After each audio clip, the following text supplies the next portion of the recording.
Not bad, huh?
America is coming together and roaring back again, and it begins today, as the President just told us. I know we'd all rather be gathered together on the National Mall with hundreds of thousands of our closest friends, but our disappointment is well overcome with our excitement for the future that we feel today. We have the chance to make the next 4 years the most consequential period in our nation's history. And as Speaker of the House, it is my great pleasure, my great honor, to introduce to you the man who will lead us to this new golden age, the decisive winner of the Electoral College and the popular vote, the 45th and the 47th, and the greatest president of our lifetimes, Donald J. Trump.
Well, thank you all so much for being here. And was that a hell of a speech or what? That was, man. That was a good way to start it off. You know, I didn't know exactly what the president would put in that speech, and I hoped to myself that he wasn't going to hold back. And, sir, you didn't hold back. That was a hell of a way to start the next 4 years. But I just want to say from the bottom of my heart, and I know I speak for the president and for all of us, thank you, thank you, thank you for making this possible. We love you. We wouldn't be here without you, and we're going to make America great again together for the next 4 years.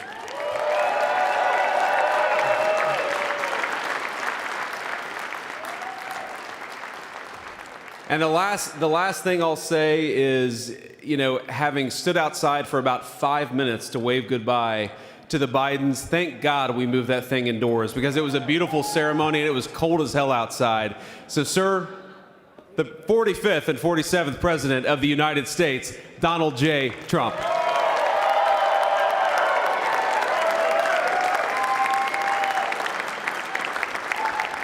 No, he's right. I looked, I said, oh, look at this beautiful sunny day.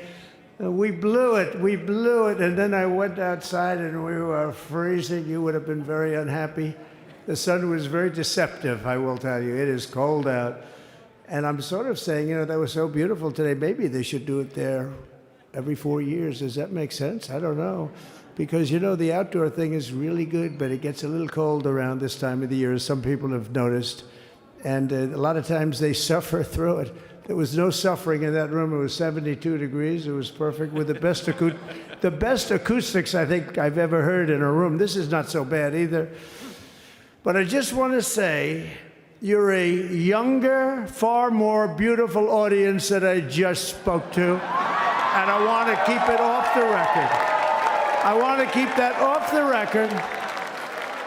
Because I don't want to have all those big shots up there. I don't want to think you're more powerful than them, you look better than them, and I love you. Now, we just had a great time. We just had a great day. This was amazing. You know, when you think we took a journey, I mentioned in the speech, a lot of people said that was not a journey that was possible, and it was indeed possible. I didn't really know too much about what they were saying when they said that, but a lot of people felt it, and we hooked up with J.D. very early. I watched J.D. over a period of time. I endorsed him in Ohio. He was a great senator, and very, very smart. The only one smarter than him was his wife. That was, I would have chosen her, but somehow the line of succession didn't work that way, right? But now she's great, and he's great. This is a great, beautiful couple, and unbelievable career. I just said to him, you are very upwardly mobile, because he hasn't been doing it that long, but he picked it up so quickly. Remember, the first week was a little bit like the fake news was hitting him really hard. And I said, ooh, this may be tough, but after that, it was smooth sailing for him. He took on everybody. He took on the meanest. I don't want to use the word corrupt because we're into a new system, so let's wait till the corruption begins, because it will. But he took on some pretty mean people, and he handled it well. I want to also congratulate Mike Johnson for the job that he's doing.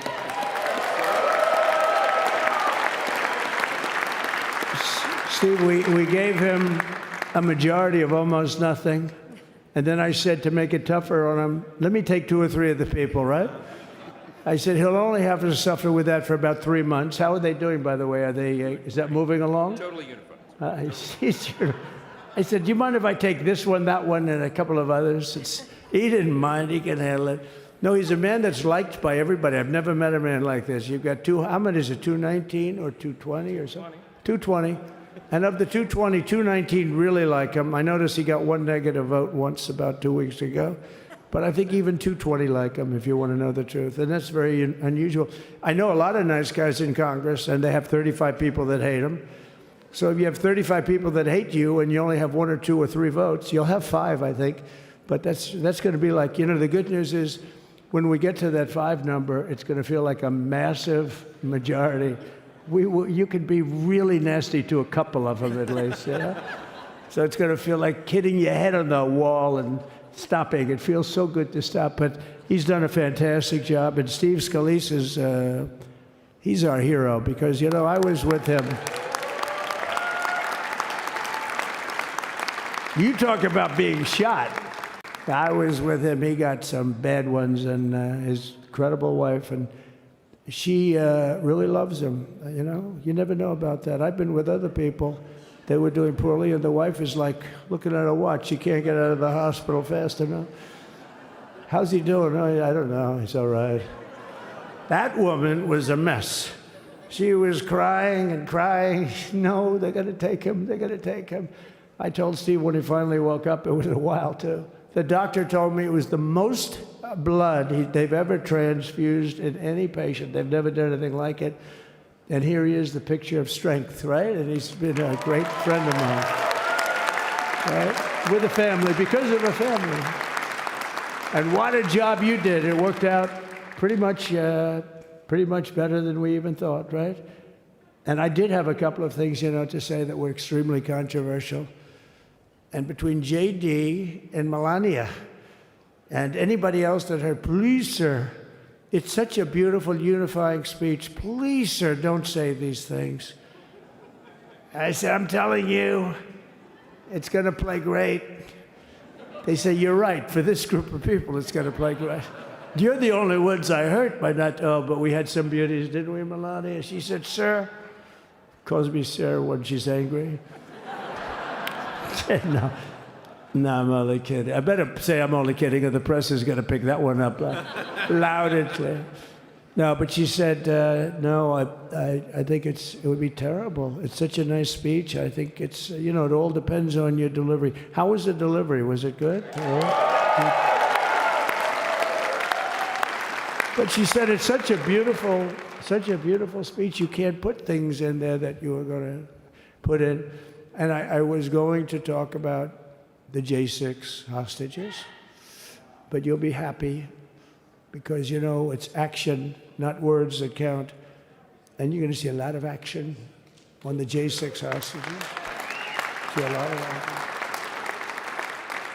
And I was going to talk about the things that Joe did today with the pardons of people that were very, very guilty of very bad crimes, like the Unselect Committee of Political Thugs, where they literally, what they did is they destroyed and deleted all of the information, all of the hearings, practically not a thing left. They deleted all the information on Nancy Pelosi having turned down the offer of 10,000 soldiers. You wouldn't have needed 10,000. You could have had 500, and it would have stopped. Because we may have had 1 million people that day, the people that were there. You don't see any photographs, but we have a lot of great photos. But you don't see those photographs. They don't put them in. They show the people at the Capitol. But I was talking about that. I was going to talk about that. They said, please don't bring that up right now. You can bring it up tomorrow. I said, how about now in front of I'll bring it up right now. This little time delay is good because we're getting great reviews on the speech. Now watch. They'll take the speech and say, I didn't like it because he left there and he's talked to people. But we're giving you a little more information than we gave upstairs. But no, they pardoned a lot of people. They pardoned, before we even get to today, they pardoned, 33 murderers, absolute murderers, the worst murderers. When you get the death sentence in the United States, you have to be bad because they don't give it much.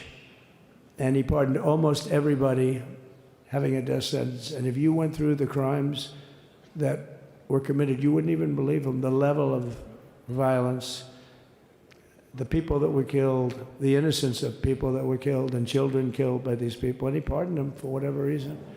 He spared them, but they didn't spare the people that they killed. And, who knows what happens in the future. It's one of the worst because a lot of times they let them out early after that. They say you're going to be in for life, but then all of a sudden they get let out for good behavior, and then they go on a rampage. It's one of those little things, right? But I was going to talk about that. But I was really going to talk about the level of, what's going on. Why are we doing this? Why are we trying to help a guy like Millie? Why are we doing Millie? He was pardoned. What he said, terrible what he said. Why are we helping some of the people? Why are we helping Liz Cheney? Liz Cheney is a disaster. She's a crying lunatic and crying crying Adam Kinzinger. He's a super crying. I never saw the guy not crying. He's always crying. I looked at him. I remember years ago he was actually on my side. And then one day, you know, when you don't want to kill people in wars, they turn against you. Liz Cheney hated the concept of not going to war with everybody. Let's kill everybody. Let's spend a lot of money on military equipment, you know, where her father works, right? And but what she did was incredible. Think of it. They destroyed and deleted all of that information that went on for almost 2 years against Trump. And the reason they did, because it was all false. Like the person that said, I tried to strangle a Secret Service agent. That's one of the toughest human beings I think I've ever seen. I actually had a friend saying, please don't change that, sir. You are the coolest sucker in history. Remember, she said, I put my hands around his neck because he wouldn't go to the Capitol. Made up fiction. And I was rebuffed. And the guy on the right is a massive weightlifter, probably stronger than me. Do you think he's stronger than me, honey? You know who I'm talking about. Possibly stronger than me. Slightly younger than me, like, I won't say how many years because I don't want to talk about that, but a lot of years. But I had a friend that said, why are you disputing that story? That's the coolest story I've ever heard. That I would attack a karate champion, get slightly rebuffed, and then throw my arms around a guy with a neck about this big. Even though there are bars, you know, there are bars, you can't really do that anyway. So I wanted to talk about that. But all of that stuff got deleted. And the reason it got deleted is they were all caught in lies. You know, Secret Service testified, and they said it didn't happen. Actually, the two guys were very embarrassed. They're suffering because their friends are saying, did Trump really do that to you? But they gained a whole new respect for me. But it was just make-believe stuff, and there were a lot of make-believe stories made up. So rather than suffer the wrath, like the story with Nancy Pelosi, I offered her 10,000 soldiers. She knows it. She admitted it on tape that her daughter made. She's a videographer or whatever you call her, which I'm glad she is. Oh, she can't be in good stead with Nancy.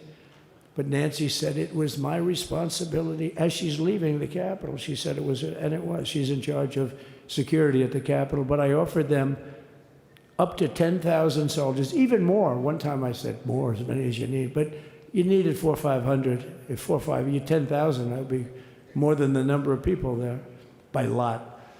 But we offered her 10,000. Think of it, 10,000 soldiers. In other words, J6 wouldn't be J6. There would have been no J6. But she rebuffed them. She didn't like it. No, she didn't like it. Maybe she wanted that to happen. But she's guilty as hell. And now we would have to go through the process because they destroyed all evidence. They deleted everything. There's virtually nothing left. The other fake story and so many other fake stories. And many people came out on our side.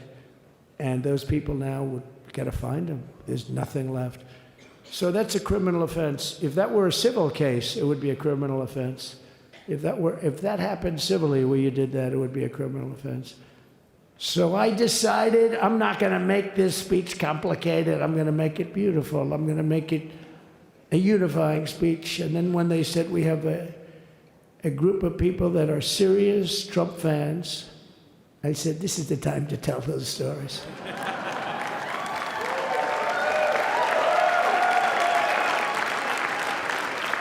He knows.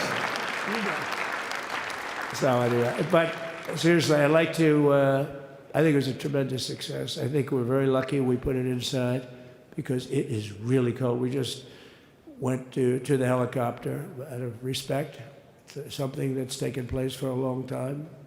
I guess it's as old as helicopters. You used to get into a stagecoach, now you get into a helicopter. Times change. But it's pretty old custom. And it's a beautiful custom, actually. It's a beautiful custom. I wish we could have had a better relationship. I wish we could have had a better relationship between Republicans and Democrats. I was with Senator Schumer. I said, Chuck, I think it's time we all start getting along a little bit because it doesn't make sense. I mean, we literally never get a Democrat vote. They never get a Republican vote, almost. And although there is a bill coming up very shortly that we have a lot of Democrat votes, right? That's going to be a very a beautiful bill. We're going to have a deciding, I would say, within a week or so, I think. And it's going to be a very good bill. You all know what I'm talking about. So I just want to thank you all for being here. You have been our fans from day one. All these people all over. You've been our fans. This has been there's never been anything like it. There's never been anything like it. This has been a movement like no movement ever in history for probably any country, let alone this country. You know, if somebody's running for president, and if they go out and they announce they're going to Arizona, they're going to Nevada, they're going to someplace, if you have 200 or 300 people, that would be standard. Ronald Reagan would go out. I mean, outside of the last couple of days where people get a little excited, but even then you have a couple of thousand people. But if you're going to go someplace, any place, any one of the swing states, any one of the other states, I mean, how about the non-swing states? We won Alabama by 48 points. We won Tennessee by massive numbers. Wyoming, we won by numbers that are, nobody's ever seen numbers like that. And, you know, places like California, we did great, but when they send out like 38 million ballots, and nobody knows where the hell they're sending them, and then they come pouring back, the whole thing. You know, they passed a law in California that if you work in an election bureau, and if you so much as ask for a voter ID, if you say, sir, ma'am, could I please look at your voter ID? They have the right to put you in jail. You're a criminal. Can you believe that? There's only one reason that happens. They want to cheat. So they had it where voter ID wasn't accepted. But now if you even ask for it, this is seriously a bill that was just signed, passed in their legislature, and it was signed. And I think when we get things cleaned up and we get back to a little bit of normalcy, I'm going to ask the speaker to really get involved, because I think we would have won the state of California, because, you know, if you look at my numbers with Hispanic, we're at 56%. And we won the Texas border that had never been won. As the governor said, he's doing a good job, the governor, by the way, of Texas. But as the governor said, it hasn't, oh, did I get lucky? Did I get lucky? Supposing I said, you know, he's not here, but the governor of Texas has done a terrible job. Wow, look at you. You mean we couldn't get you up in the front row? I'll tell you. Supposing I said, JD, the governor of Texas, he's not doing his job. You heard what I said. See, I didn't know you were there. I said he's doing a great job. He's doing a phenomenal job. But now you're going to have a partner that's going to work with you, because you didn't have, not only didn't he have a partner, he had people selling the wall, right? We have a fence structure that we worked on, the governor worked on with me. And I didn't love it, to be honest with you. I wanted a nice precast concrete, you know, 40, 50 feet high, like a beautiful, could have been a T-shape, Y-shape. I love construction. I wanted that sucker to go up maybe 50, 60 feet. It would have looked beautiful, a nice Y shape. And they said, the problem is, sir, they climbed that like a rabbit. I said, what do you mean? No way. And they brought some of these guys out. They climbed it like... And the other thing is you hit it with acid and the thing will disintegrate. You know, they have things for concrete. So they needed very hardened steel, very special steel. And then they needed 7,000-pound concrete inside that steel, inside that steel. And then they have a rebar that's the toughest steel made. Very hard to cut. So this is why very little is cut. I mean, it's right. And then they put a anti-climb panel on top. I hated it. I said, it's so unattractive. And I said, why would that work? I don't believe it works. And I went to watch the Border Patrol, gave a display. We had actually two sets of climbers. The guys that climb up walls with drugs on their back, I mean, they got like 60, 70 pounds of drug, and they go as fast as you can walk. They go bip, bip, bip. Or we have Mount Everest type climbers. And honestly, the drug guys were much better. I couldn't believe it. The drug guys blew them away, right? But it's true, the anti-climb panel, they couldn't get around it. They just couldn't. You didn't have it. So sometimes you sacrifice beauty for efficiency. And we did. So we built this wall, and we built over 500 miles of wall. That's why we had such good numbers. The famous chart that came down very thankfully. The chart that came down on my right, Governor, had I not looked over there, I'm not speaking right now. You might be speaking here. You want to know the truth?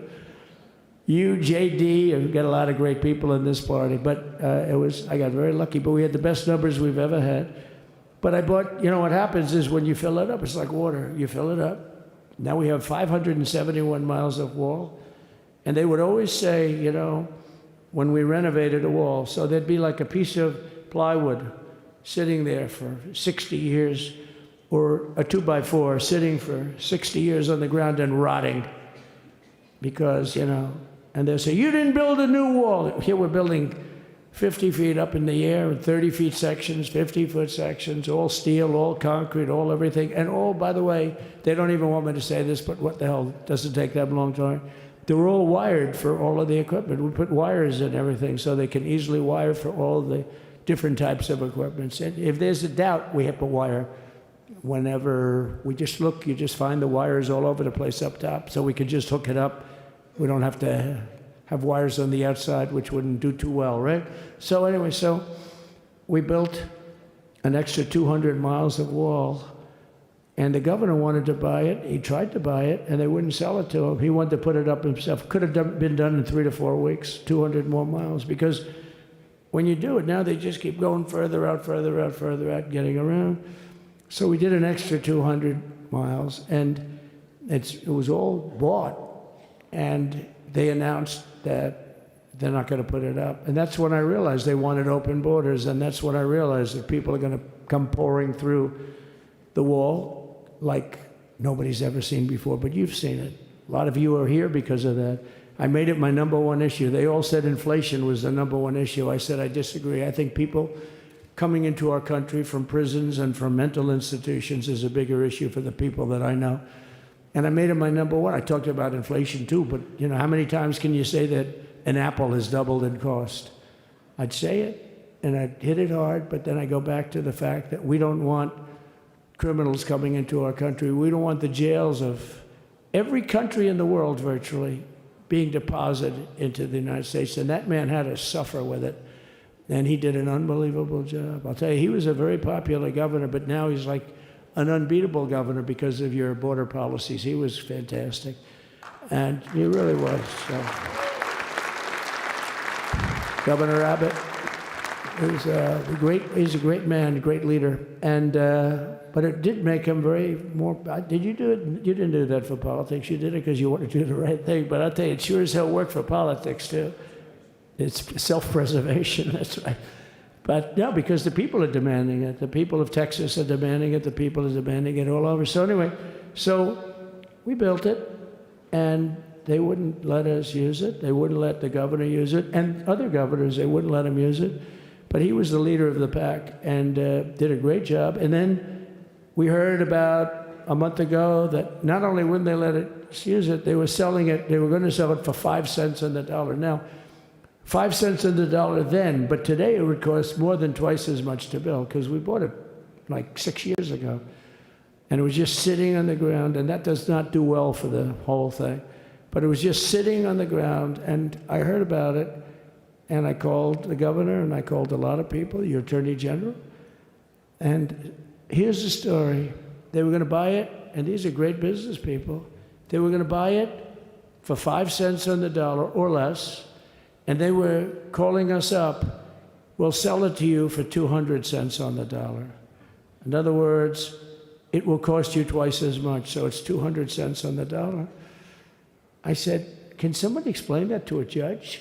I mean, how corrupt is that? You'd think they'd say, maybe we'll sell it to you for 20 cents, 30 cents, but not 200 cents. So they were going to buy something for 5 cents, and they were going to sell it to us for a fortune. They were going to make they'd have it down in Fortune magazine, they'd put it of the deal of the year, okay? You buy something like that. But it was so corrupt and so horrible. And when we told that to the administration, they didn't care. They just kept going forward. They couldn't care less. And they kept going forward. They knew that they were trying to sell it back to us. They would have sold it back to us. You would have ended up buying it. You would have paid probably 50, 60 cents, who knows. But they were going to use it for scrap metal, but then they made a much better deal. They could just buy it and sell it to us for 15, 20 times what they paid. 20 times, think of it, like 20 times what they paid. And we wouldn't let it happen. And the governor with his attorney general, Ken Paxton, they made a fantastic, they're a good lawyer. He's pushed around pretty good by people, right? I said, you got a great attorney general. They should leave him alone. He was with me. But Ken and the governor went to court, and a judge actually became incensed and actually called for an investigation. How could a thing like this happen? So he stopped it. So we're waiting to put that wall up. And now that you have a new president, that wall will go up so fast. The governor will complain, sir. This is Greg Abbott, sir. Please, the wall is going up too fast. Please don't do that. You know the story about winning. No, we're going to win too much. We're winning too much. Please, let's stop. People always love that one. We'll do this with the wall. Governor Abbott calls, sir, the wall is going up too fast. We can't take it. We just can't take it. No, I think you'll be very happy if the wall goes up too fast, right? But we'll get that done, and we'll work with you on that. But it was a great decision by a great Texas judge, right? And it was beautiful, beautiful to watch. He stopped them right in their track. I mean, they were literally loading this stuff onto trucks. It was terrible. Honestly, it was terrible. And he wouldn't take it. So I'm so glad I mentioned that they have a really good governor in Texas. And I swear, I didn't know he was here. I swear to you, it sounds like a setup. I didn't know you would end. Did I get lucky? I said the right thing. Because there have been moments when I wasn't so happy with him, you know? But not too many, I can tell you that. So anyway, it's good to see you too, Governor. Great. But I just want to thank everybody. You've been incredible. I recognize so many of you. It's so crazy. But this has been a long journey. This was a journey that started in 2015, probably started 20 years before that. People used to say, you're going to run for president? You're going to run? And I always said, no, I don't want. And then one day I said, let's give it a shot. And what I talked about then was the border, too. I think it probably was the number one issue for me. Back in 2015, 2016, I talked about the border. And now I talked about the border, but this border is much worse. We fixed the border. It was totally fixed. There was nothing to talk about. 2020, by the way, that election was totally rigged, but that's okay. It was a rigged election. You know the only thing good about it? It showed how bad they are, showed how incompetent, and frankly, historically, this is a much bigger event. If that would have gone like it should have, the bad thing about it is some bad things happened, like a lot of people in our country that wouldn't be in our country right now. So you know that's the bad part. But I will say that it started in 2015, and right from the beginning, we went to the top. Day one, they announced Trump, and Trump went to number one and stayed there for the whole primary. And then we took on Hillary. She didn't look too happy today. We took on Hillary. A very nice person, but we took on Hillary and we defeated Hillary, and then we did much better the second time in 2020. You know, we got millions more votes. We got millions, like 10, 12 million more votes than we did the first time. No president has ever gotten that many more votes. I got like 9 million more than anybody else had ever gotten, and they said we lost. And because of that, I said to Melania, what do you think? And she said, you want to do this again? And had we lost, and had I thought we lost, I wouldn't do it again, because that's like the ultimate poll, right? But I knew how well we did, and this time we made it too big to rig. It was so big. They tried. They tried like hell in the butt. They tried to do it, and around 9:02, they gave up. Last time they did bad things, but this time they just said, yes.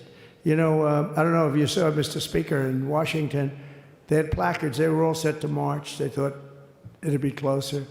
A gentleman asked me, a very respected gentleman asked me yesterday, how come the polls were so wrong? They showed you winning, but not in a landslide. I said, because people that are true Trumpers are so angry at the whole polling system and at the writers, the fake news, that they don't want to talk to anybody. So when you call somebody from Trump, who are you voting for? They say, it's none of your business. I'm not telling you. And that was probably 40% of the people they called. So they would discard that one, and they didn't show that. And then when the election happened, you know, the vote came, and it was much different, much higher than we're going to win. But they really thought, they couldn't believe. The one man said, I mean, it was so much higher. We won all 7 swing states. We won the popular vote by millions of votes, which is hard for a Republican. I'll tell you who came through. The unions came through. The auto workers were great. The Teamsters were great. The firemen were great.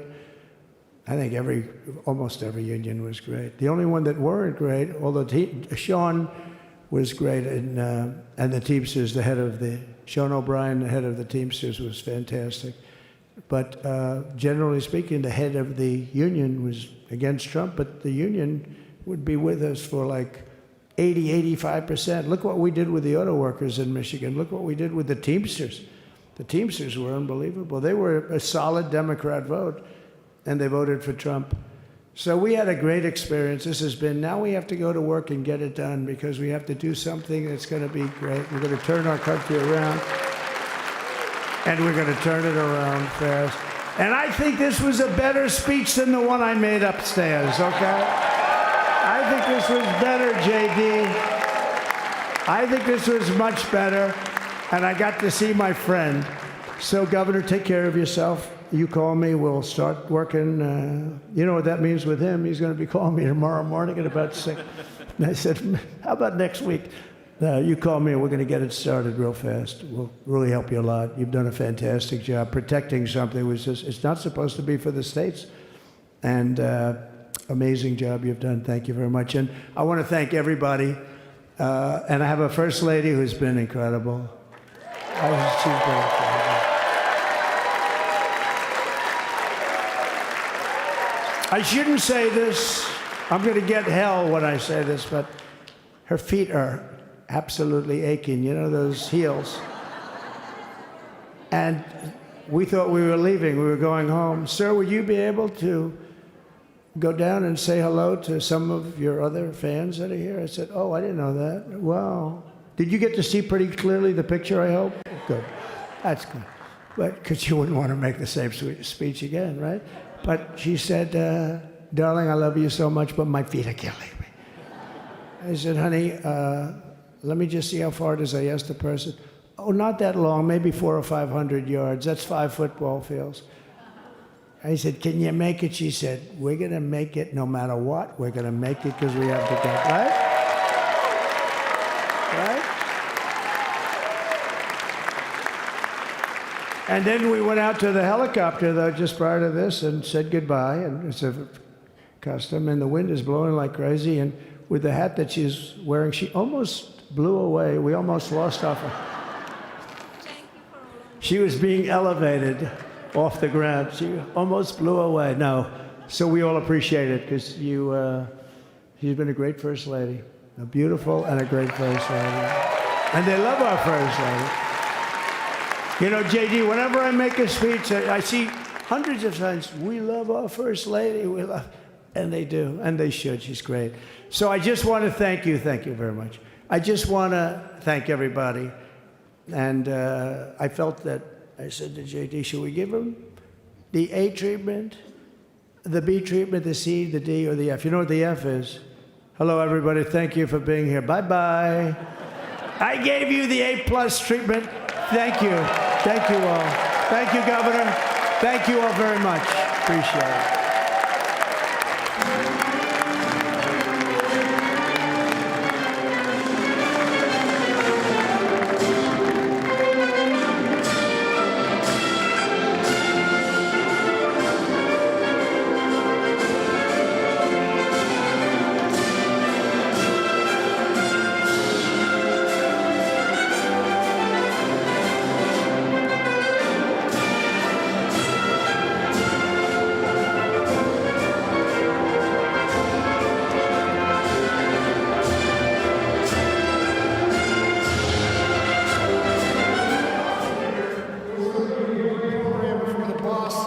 Gets here. The first thing I want to say, 6 in the morning, I'm walking in darkness up G Street on my way to meet the boss and the troops at church, and I'm seeing every one of you in line.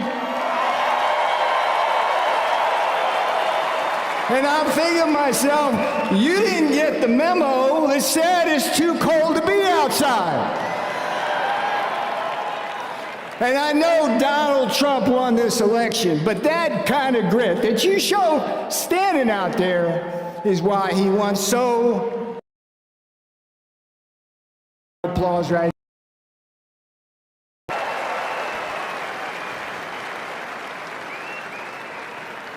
Now I'm going to be quick here because we got a bunch of folks coming. But I'm going to tell you a little story, and it's called James Brown. James Brown meets Ronald Reagan in Trumpland.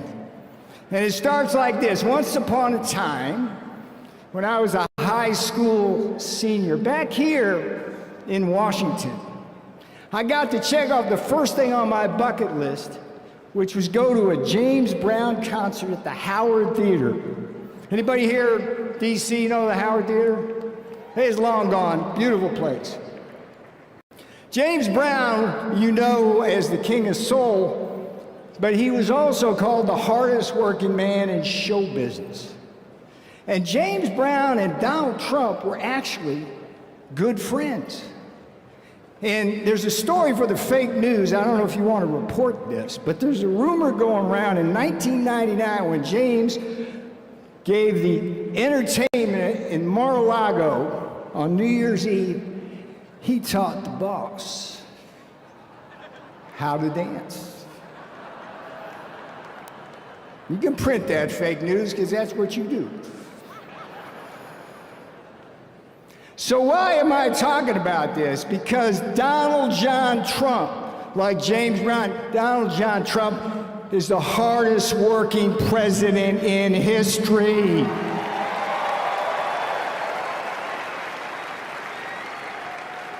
And today he starts working for you.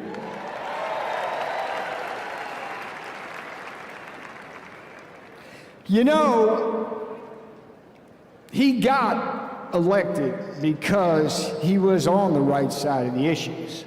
But it was also because he outworked everywhere. Now, where does Ronald Reagan come into it? Ronald Reagan said, personnel is policy and good personnel is good policy. Donald Trump is the spear, but he has assembled a beautiful team to do everything he wants to get done. Do you want secure borders? Do you want deportations? Do you want to stop the flow of fentanyl? Do you?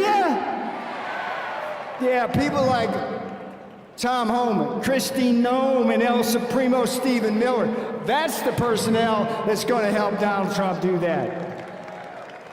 Back there we got Chris Wright and Doug Burgum. They're the twins on Drill Baby Drill in the cabinet. They're going to get that done for you. And we're going to stop the wars out there. And Donald Trump's going to do it with the help of people like Marco Rubio as Secretary of State, and Steve Witkoff, who just helped negotiate the hostage release. And Pam Bondi, you know Pam Bondi? Yeah? Kash Patel? Yeah? What do you want them to do at the Justice Department and FBI? Clean that place up? What do you think? You see, Fauci got pardoned today? Yeah, well, as many of you know, they sent me to prison for 4 months for defending the Constitution. And I can tell you, with all honesty, I never met anybody in prison who did as bad stuff as those people. Fauci, Merrick Garland, Alvin Bragg. Time for a little accountability, perhaps. And lastly, I'm going to be a small part of the big trade and manufacturing team. You're going to see new folks, shining stars, like Howard Lutnick, the Commerce Secretary, Scott Bessent at Treasury. These men are giants in the world, and they're going to be with veterans like Jamison Greer and Kevin Hassett. And we with Donald Trump as our commander-in-chief, are going to protect you from the unfair trade that ravages this country, steals our jobs, steals our factories. Are you ready? Are you ready? All right, I got one thing left on my bucket list here. Maybe you can help me out. I'm taking a risk here trying this. But I've gone to so many rallies and watched the boss, and I've always wanted to feel what it was like to be on stage as him when the crowd went absolutely wild. So why don't you warm yourselves up, get ready for the boss, and let me hear you say what you're gonna do for Donald Trump. Come on, come on, come on, baby, come on, baby, come on. All right, you are officially warmed up. I'm Peter Navarro. I am happy to be with you. You, the deplorables, we love you.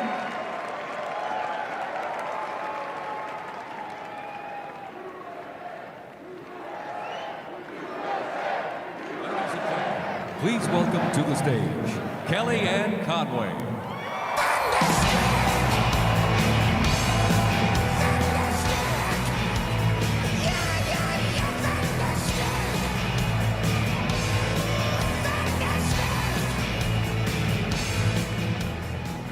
Wow, happy Inauguration Liberation Day.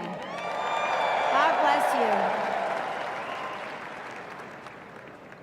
Ladies and gentlemen, the story of 2024 began in 2016, when this country had a hunger for change, looking for someone to upend the establishment here in Washington and to restore our confidence in a government that's for the people, by the people, and of the people. And you asked for a presidential candidate, a leader, who had an appreciable amount of accomplishments, but who could come to Washington owing nothing to no one. And that's what he did. Yes.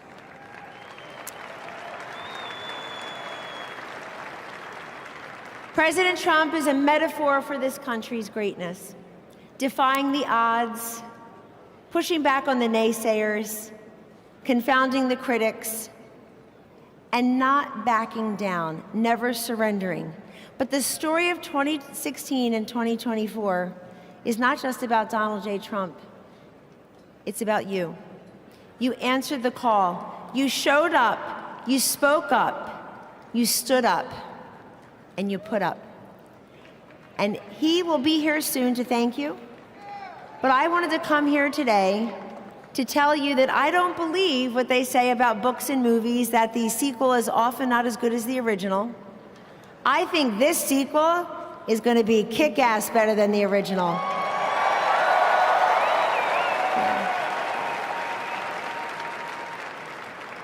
One of the best things President Trump has done, and there are so many, is change the conversation, change the culture, and just change the way people look at politics. And the reason he did that was in 2016, he saw everywhere he went, the crowds would get larger, the passion would intensify, the red hats would grow in number, and the throngs of people who would come the night before, the day before, the morning of, just to be a part, not of a conventional political campaign, but a true movement of men and women and children from across this great nation who wanted to be there and be part of something bigger than all of us. To stand up and say, this is our country, that's, we kneel for the Lord, we stand for the flag, we don't confuse the two, and we're here because we believe in those three words that President Trump said every time. Secure the border, respect law enforcement, cut your taxes, repeal, replace Obamacare, get rid of Common Core. And yes, and this time, in 2024, you were there again. But so were so many Americans who had never voted or had never voted Republican. That's the magic of Donald Trump. President Trump, thank you. President Trump has done away with all these acronyms: CRT, BLM, ESG, DEI. Ladies and gentlemen, the acronym of the day of the term is USA. USA! You got it.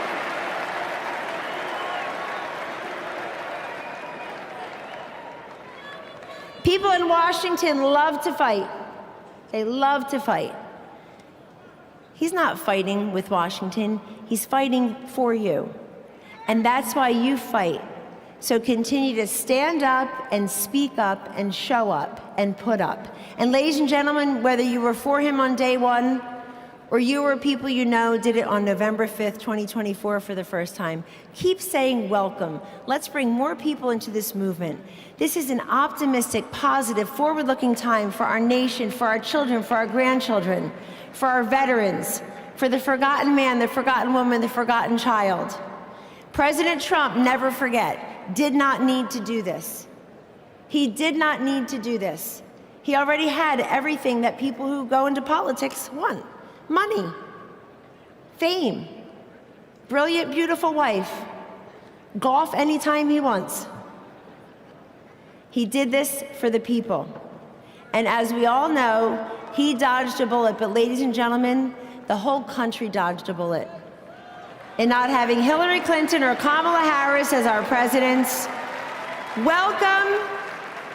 Again, happy Inauguration Day, and we're just part of the warm-up band for the main act, Vice President J.D. Vance, and 45-47, President Donald J. Trump. God bless you, and God bless the USA.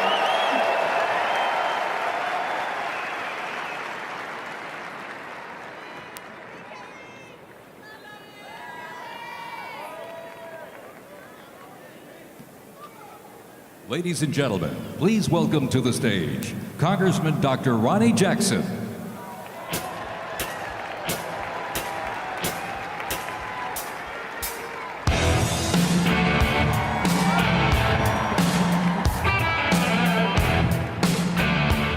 All right.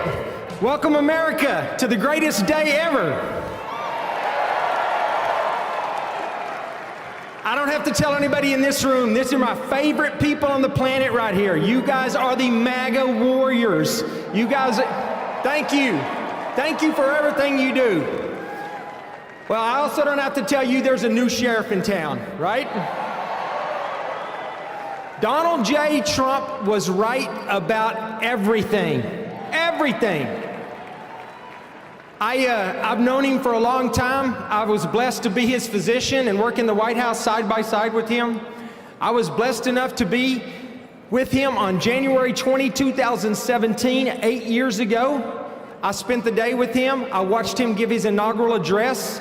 And I'll tell you, I was extraordinarily blessed to have just come from the Capitol, where I had one of the most satisfying 2 hours of my entire life, when I get to listen to President Trump talk about how horrible this country has been treated, and all of us have been treated, and the horrible things that have been done to all of us this last administration for the last 4 years, and how he was going to fix it all, and he did it right there with Hillary Clinton, Joe Biden, Jill Biden, and everybody else, Kamala Harris. They had to sit there and listen to it, and I loved it. Loved it.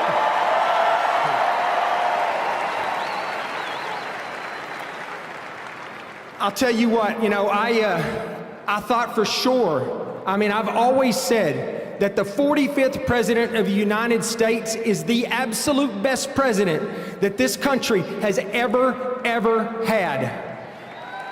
But you know what? I think the 47th president's gonna be even better.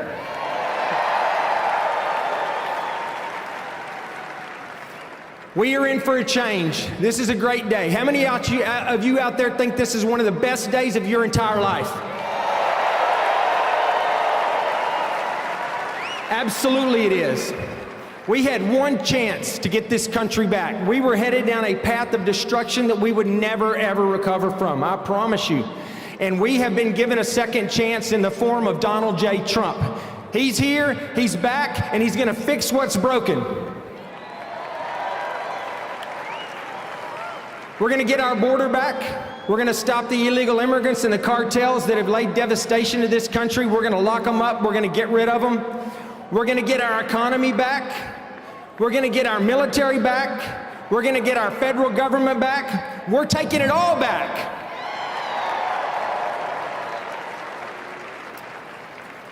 This is a great time to be an American. This is a great day to be an American. And I just wanted to come here, and I can't wait till he gets here to talk to all of you guys. I want to thank you for what you've done, because he got elected because people like you got out and you voted, and you took neighbors who've never voted to the polls, and we all voted, and there was an overwhelming mandate in this country for Donald Trump to come in here and to take this country back. And so I know we're all excited to be here today. It's going to be super exciting when he gets here in a minute. I just wanted to come up here and tell you how much I love you, how much I appreciate you. I want to say God bless you. God bless the United States of America, and God bless Donald J. Trump. Thank you, guys.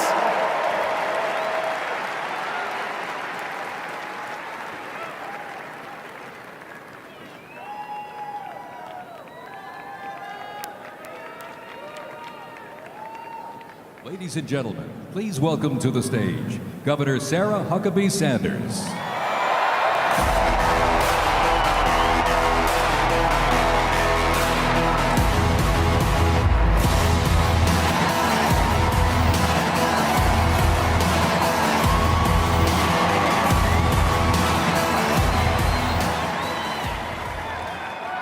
What a great day to be an American. I have to admit, it's a little surreal to be back in Washington, D.C. right now. 8 years ago, I was one of the very first staffers to go into the White House for President Trump's first term. And today, because Donald Trump believed in me, defended me, I stand before you as the youngest governor in the country.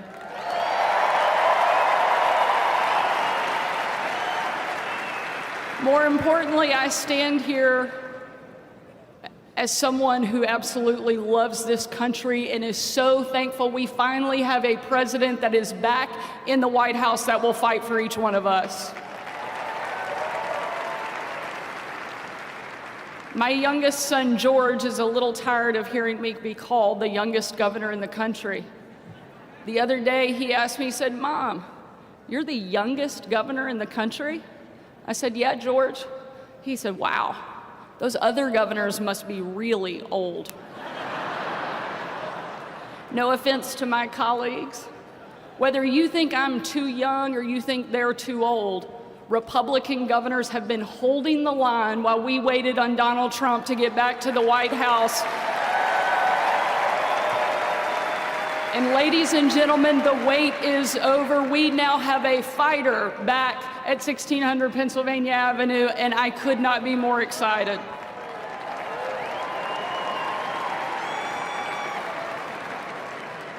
The reason I'm so excited to see Donald Trump back in the White House is because I know he's a president who absolutely loves America. Not even an assassin's bullet could keep him down and stop him from continuing to fight for each one of us.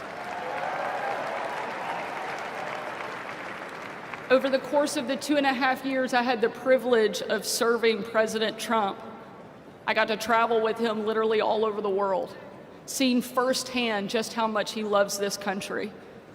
And on one particular trip, it was unlike anything we'd ever done before, and probably any of us will ever do again.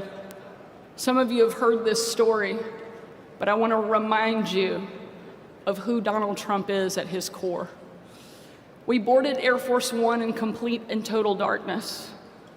There were no lights on the plane, no lights on the runway. And 12 hours later, on Christmas night, when we touched down in war-torn Western Iraq, again, a similar scene. No lights on the runway, no lights on the plane. No one knew that the President of the United States had traveled around the world on Christmas night until we got there. And the President walked in to a dining hall that was packed with troops, men, women, from all over the country. Every demographic you can imagine represented in that room in that moment. And when he stepped in and surprised the men and women of our military, it was a sight and a scene and a sound that I know I will never forget. People chanting in perfect unison, an absolutely unbelievable picture of what makes America incredible. Those men and women cheering, chanting over and over and over again, USA, USA, USA.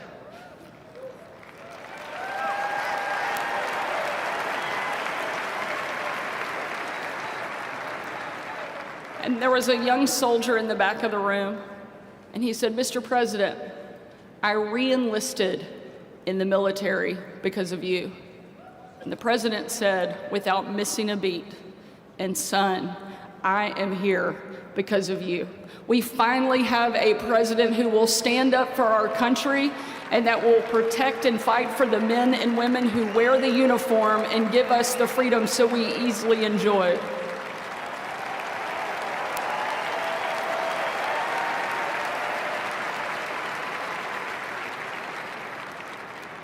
That young soldier came up to me and he tore the patch off of his shoulder and he placed it into my hand and he said, "Sarah, we are in this together." Ladies and gentlemen, that young man and everyone that has served before him, everyone that will serve after him, deserves to know that we have a leader that loves this country and will do everything he can to make it great, and that's exactly what we have in Donald J. Trump.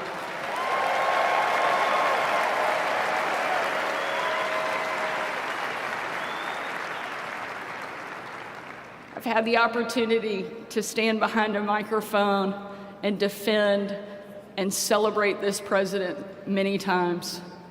But this may be the very proudest, because I know over the next 4 years, he is going to rebuild our country and make it the best that it has ever been. Thank you for being here. Thank you for supporting our president.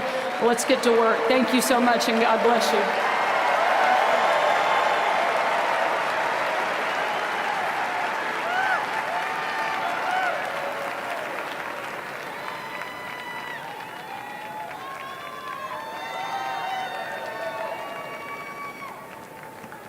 Ladies and gentlemen, please welcome to the stage RNC Chairman Michael Whatley.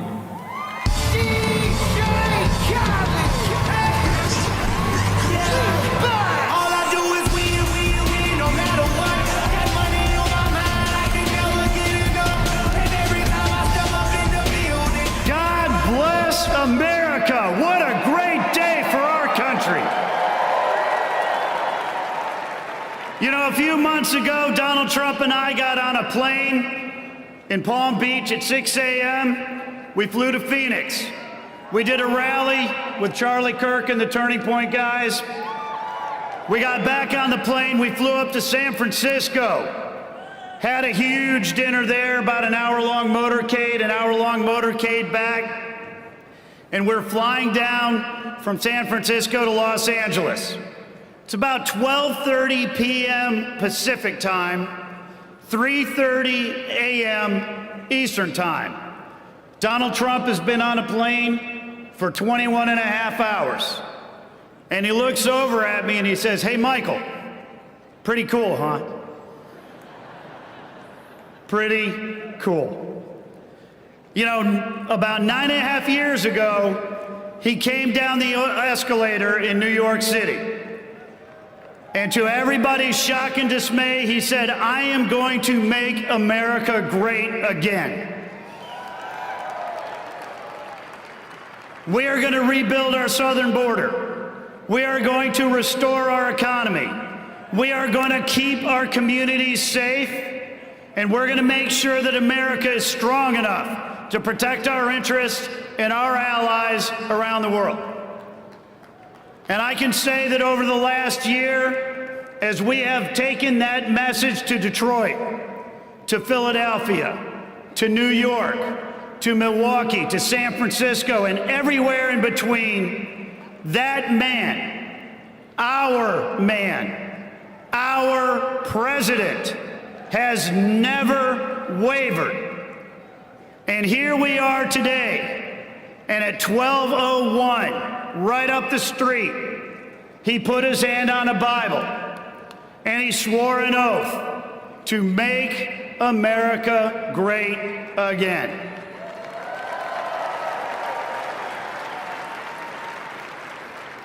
So let me ask you, and let me ask all of America, are you ready for America to be wealthy again? Are you ready for America to be safe again? Are you ready for America to be strong again? Are you ready for America to be great again? Are you ready for Donald J. Trump and J.D. Vance to be the president and the vice president of the United States of America? Pretty cool, huh? Thank you, America, and thank you for everything that you did to make today a reality.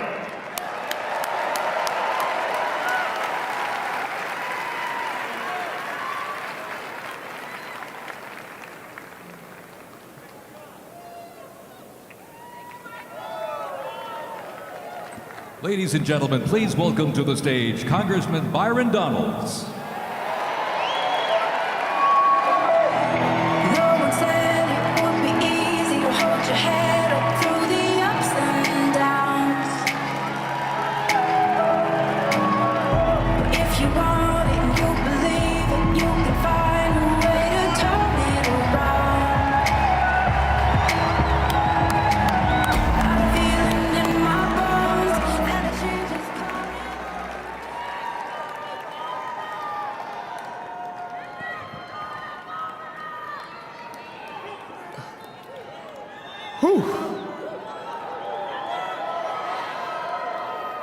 Whether it was Georgia, North Carolina, Wisconsin, Pennsylvania, Michigan, Arizona, or Nevada, we swept them all, and Donald Trump is President of the United States. For years, they said it wasn't going to happen. For years, they said, no, it's going to be the left's way. But it was the American people who looked the craziness of the left in the eye and said, we need common sense.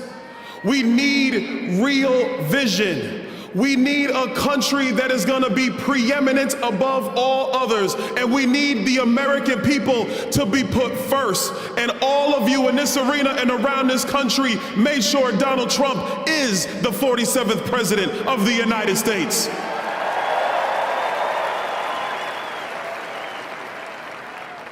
Being here in Washington on January 20th is special for me. This is the day we commemorate the birthday of Dr. King.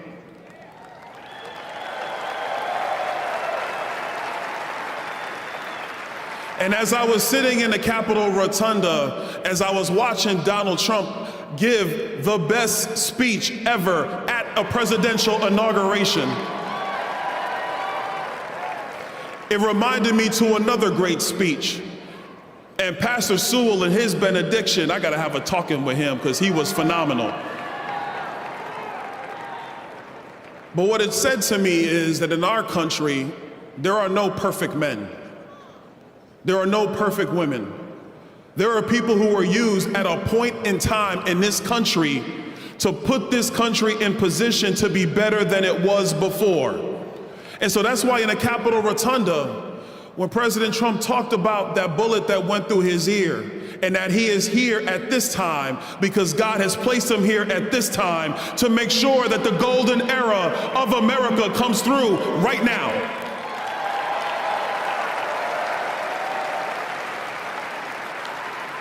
So yes, we are gonna make sure that we get your prices under control and we have a great economy. Yes, we're gonna get out of stupid wars and dumb conflicts, and we're gonna have peace through strength. Yes, our soldiers are gonna be focused on their core mission, and that is to kill the enemy and to come home. Yes, We're going to have the largest repatriation force of illegal immigrants in the history of this country, because the only way you come to America is legally, following the law.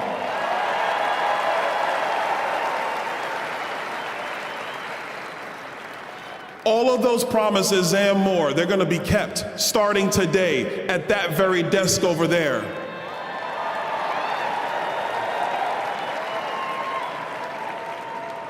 And I got a special message, and this is for states like California and New York and Illinois. If you want to continue to have a dumpster fire form of government, if you want to continue to mislead your people thinking that your radical policies are the way forward, people like myself in the great state of Florida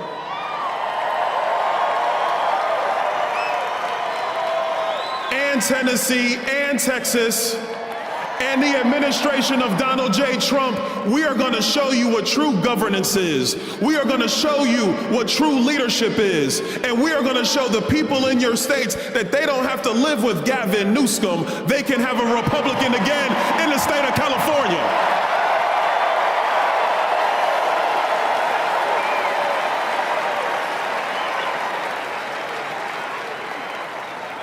And the last thing, because I don't want this to be about red states versus blue states, we are Americans. And the thing that will unify us is the success of our nation. When a young kid can grow up in the inner city and make something of himself, that is success. When a mom can dream about her children and they achieve something wonderful in America, that is success. When an immigrant from another country comes through the right way and they actually build something and they add to what America truly is, that is success. When we unify our efforts and we can disagree but still keep the most perfect union ever known going, that is success. Those are the common sense ideals of America. That is the leadership that Donald Trump is going to bring. And I don't care if you're in California or Florida, that is going to be the guiding principles of the United States of America. So buckle up, everybody, because we're going to be unified. We're going to get the job done. And I don't know about you, I'm kind of sick of speeches. On Capitol Hill, a few blocks from here, we are going to get the job done, or people will be moved out of the way. God bless you guys. God bless America. God bless Donald Trump and J.D. Vance and their families. God bless you.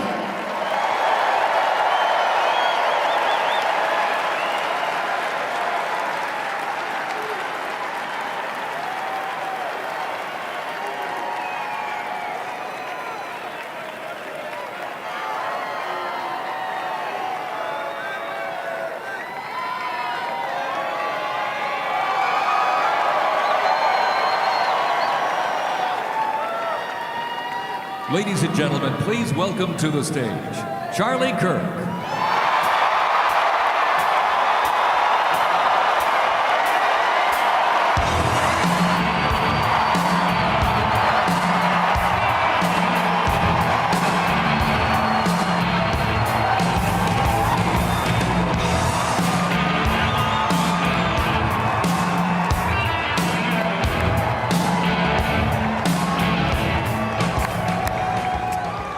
We did it, everybody. It is hard to believe, almost surreal.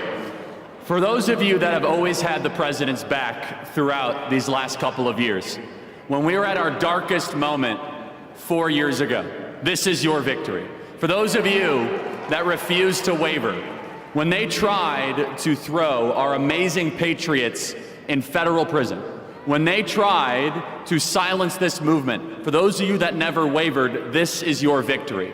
For those of you that are sick and tired of seeing your beloved home be overrun by hordes of illegals, this is your victory. And no longer is this just a rally about what we say we're going to do when President Trump takes office. Now I can say what he's doing right now as we are here in this arena.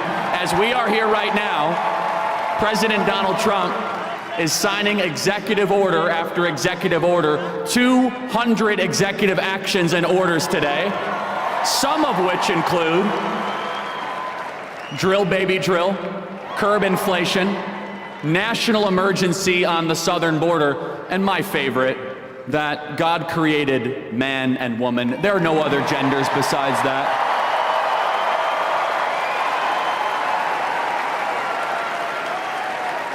No more critical race theory or diversity, equity, inclusion in our military. Our taxpayer dollars will no longer fund our kids to hate our country. It is over as of today, thanks to President Trump.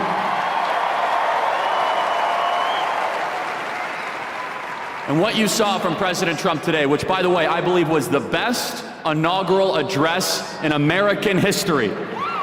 And the reason why it was the best, it was not platitudes or abstractions or empty promises.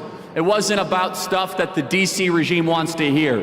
While they were all sitting behind him, he basically said, the people in this room have been robbing you, the American people. You see, as of high noon, just an hour and a half ago, the 46th president is no longer.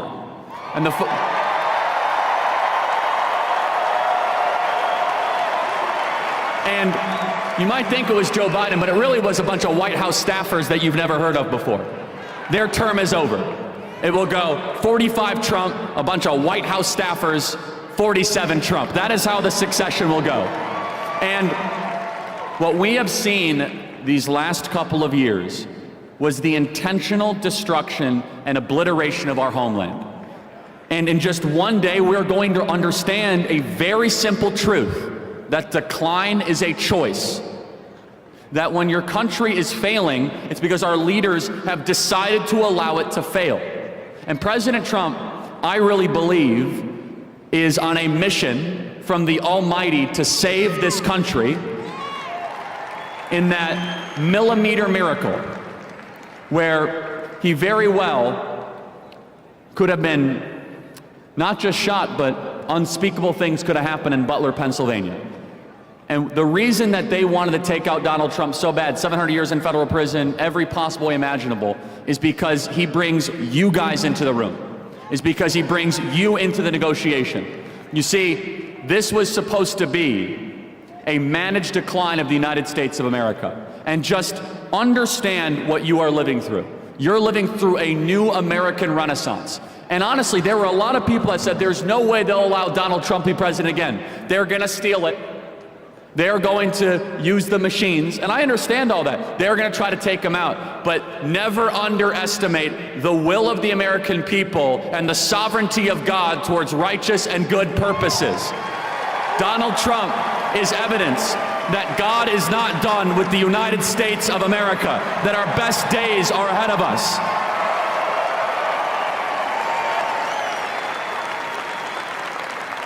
And our marching orders are very simple.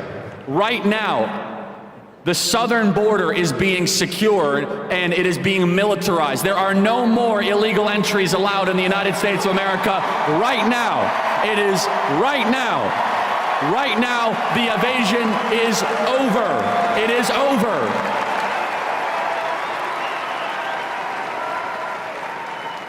And we have to understand that it's going to be more than just executive actions. It's all of you continue to fight in your community. It's all of you continue to understand that this is going to be a bottom-up movement to reclaim our communities, to reclaim our school boards, to make sure our kids love America again. And for me personally, I have a lot of things that I could have done, but the most important thing that I can do and Turning Point can do is to go back on these campuses to make sure that Gen Z is the most conservative generation in American history. I'll say this in closing, everybody. In closing, Donald Trump won the White House largely because younger voters trusted Donald Trump with their vote. It was the largest swing of any demographic, a 35-point swing. For 12 years, I have been focusing on trying to get young people to believe in America, to believe in conservative principles. And I went to campus after campus, and you know, it was not easy work. It was very difficult. But I will, to all the young people of America and Gen Z, I want you to know, President Trump is going to deliver for you so that you could be able to own a home, have big families, believe in this country, and the American dream that your parents once had, you will also be able to enjoy. And let us all together say, thank you, God. Thank you for giving us 45 and 47. Thank you for delivering this country from the most awful people imaginable. Our best days are ahead. Thank you, everybody. God bless you all.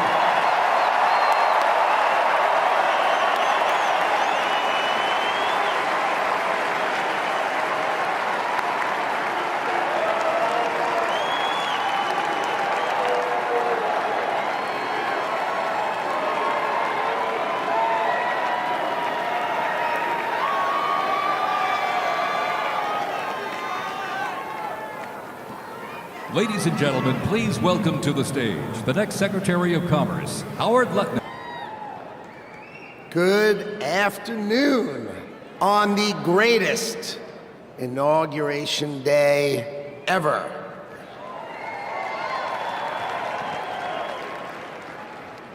Today is one of the most important days in American history because Donald J. Trump is right now heading back to the White House. I could not be prouder to be standing before you because 77 million Americans voted for Donald Trump to make sure that it is always America first. So I want to tell you some stories because no president, Donald Trump is now the oldest president to take office, but no president has ever had his work ethic, his energy, or his intuition. So when the president sees a problem, he calls it out. You know it, right? He's the one who said fake news. He's the one who said the swamp. He's the one who said the deep state. We've all heard him say it, and now we all know it's true. And his intuition is always right, so he starts talking about bad trade deals. That's what he thinks. So let me tell you a story about the last day on the campaign trail. So I went to meet the president in North Carolina, okay? He gets up in the morning at 8 o'clock. We get in the motorcade, he gives a speech.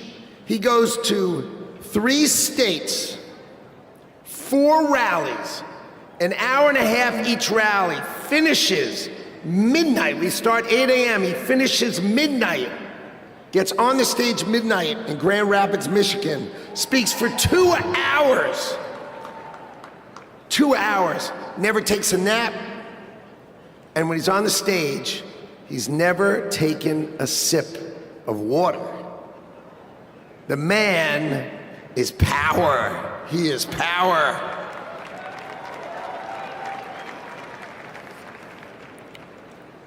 See, no other president will let the administration do it. He's going to help us fix America.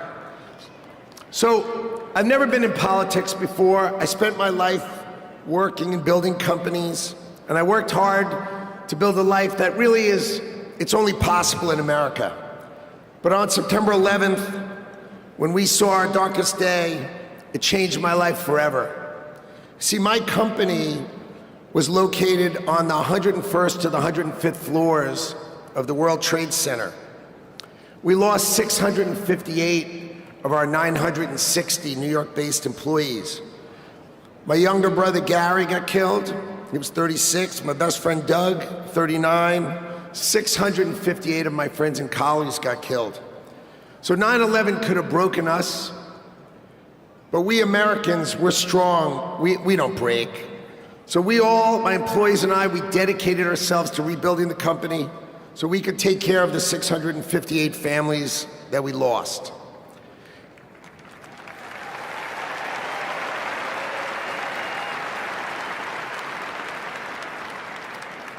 And I want you to know, we received thousands and thousands of cards and letters And most importantly, we received all of your prayers. And that mattered to us and helped carry us through. So the events of September 11th, they instilled in me a sense of community and dedication for the country.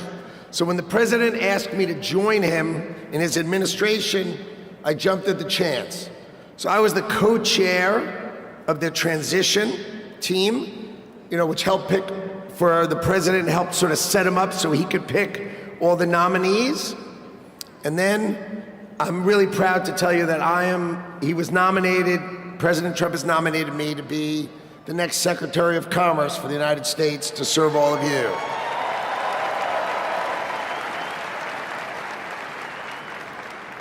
So let's talk about commerce. You see, we plan to end the decades of policies that threw American workers to the wolves. Factories were closed, jobs were lost, wages decreased. We left Americans out in the cold while country after country of this world took us to the cleaners and made money off of us. And that is going to end today.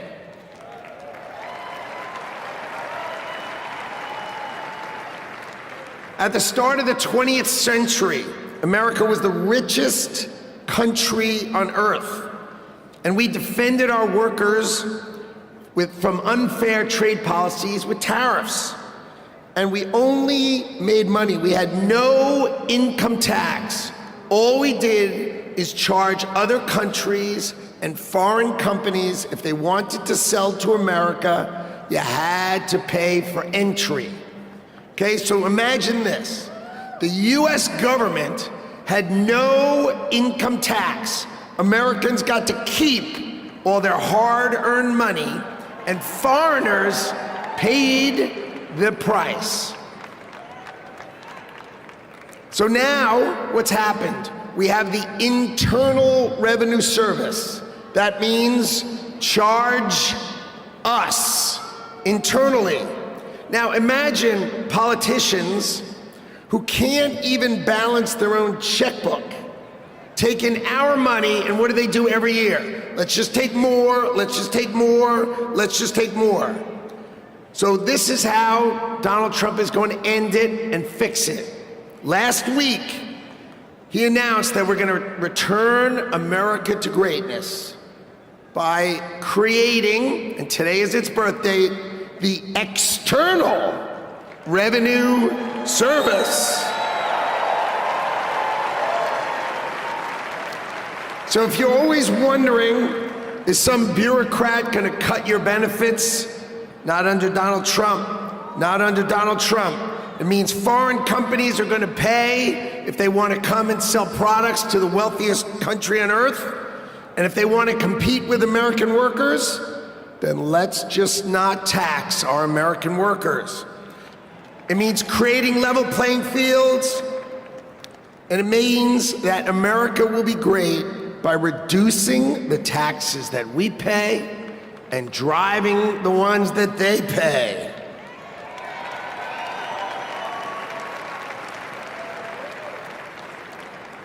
So what that means is the External Revenue Service will put up tariffs or walls that protect you.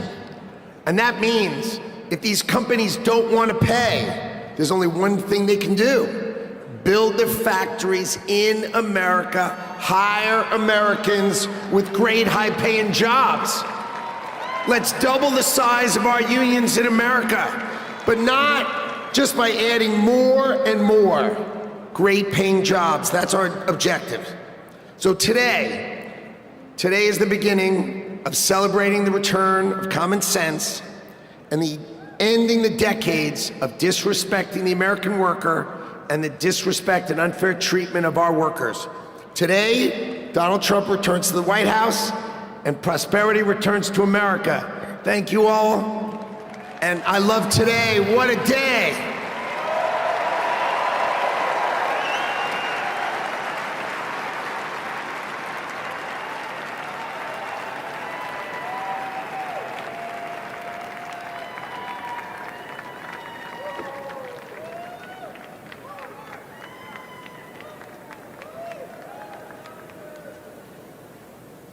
Ladies and gentlemen, please welcome to the stage Governor Glenn Youngkin. Well, come on now, can't you feel it? The American spirit is alive and well.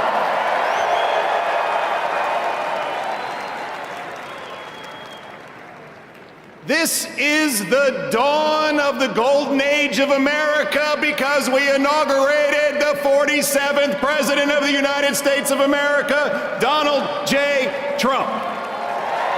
Come on. What a day to be in Washington, D.C. You know, I live right across the river in Virginia. And by the way, in Virginia, we know that taxes have to be low, jobs have to be plentiful, and it's your money, not the government's. But we also know that in Virginia and in America, freedom is not free. We know that our military heroes and their families sacrifice everything. We know that law enforcement stands in the breach.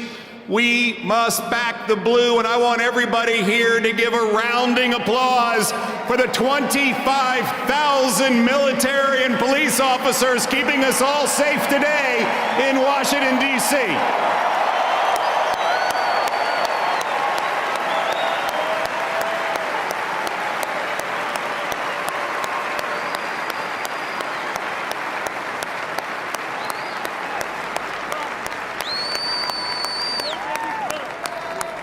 God bless America. My friends, we are standing here on the dawn of a new age, and we are seeing the sun set. The sun set on weakness, the sun set on wokeness, and the sun set on a wide open border that has turned every state into a border state. We are seeing the dawn of a prosperous America, the dawn of a secure and safe America, and the dawn of a world that sees peace because we have a strong America.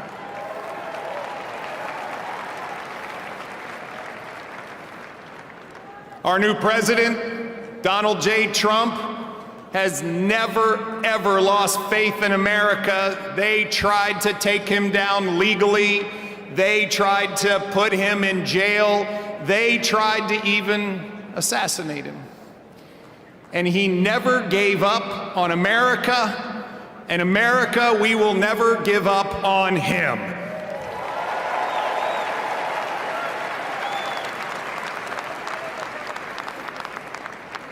And as we stand here on this dawn of the next golden age in America, we all have a responsibility. It is our responsibility to stand every day in support of this administration, to do everything that we possibly can do for America's success. President Trump deeply believes this, and both he and J.D. Vance have already gone to work. He is signing executive orders. He is closing the border. He is bringing down inflation. He is stepping into the breach. Ladies and gentlemen, it is time for America to be prosperous again. It is time for America to be safe again. It is time for America to be strong again. And it is time for America to be great again.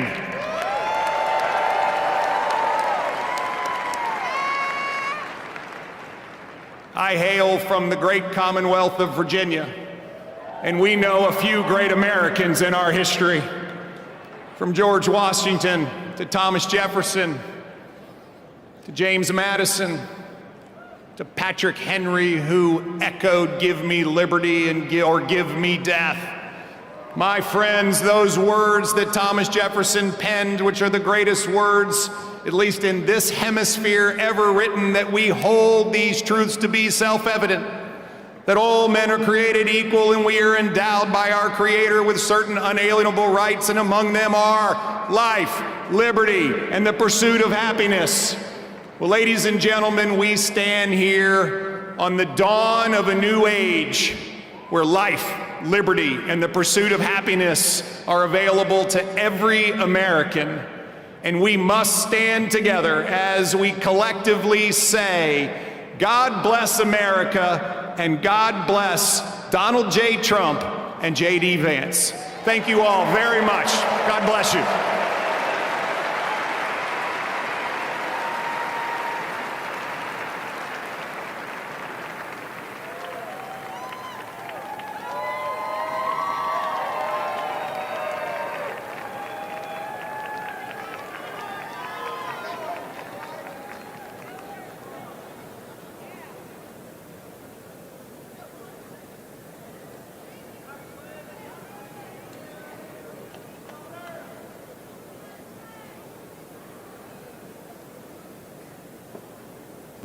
Ladies and gentlemen, please welcome to the stage, Mr. Elon Musk.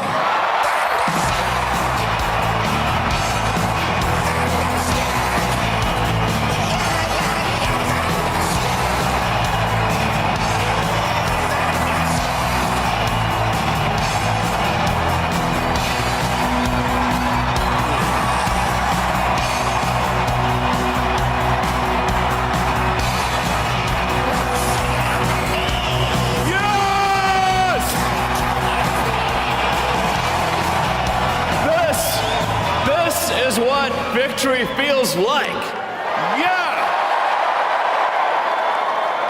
And this was no ordinary victory. This was a fork in the road of human civilization. Okay.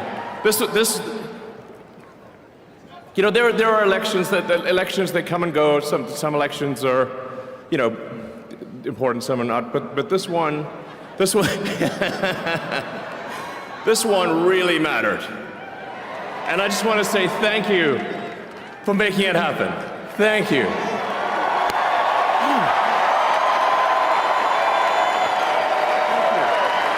My heart goes out to you.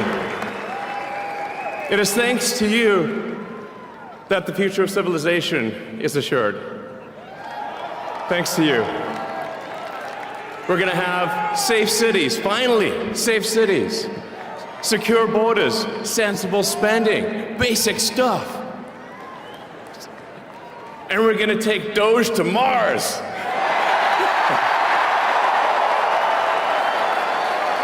I mean, can you imagine how awesome it will be to have American astronauts plant the flag on another planet for the first time?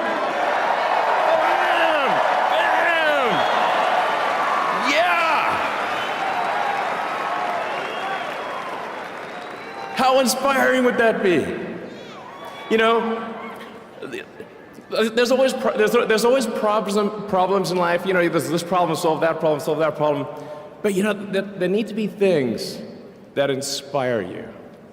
There need to be things that make you glad to wake up in the morning and say, I'm looking forward to the future. Yeah.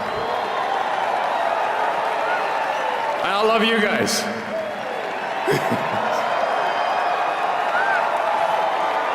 So,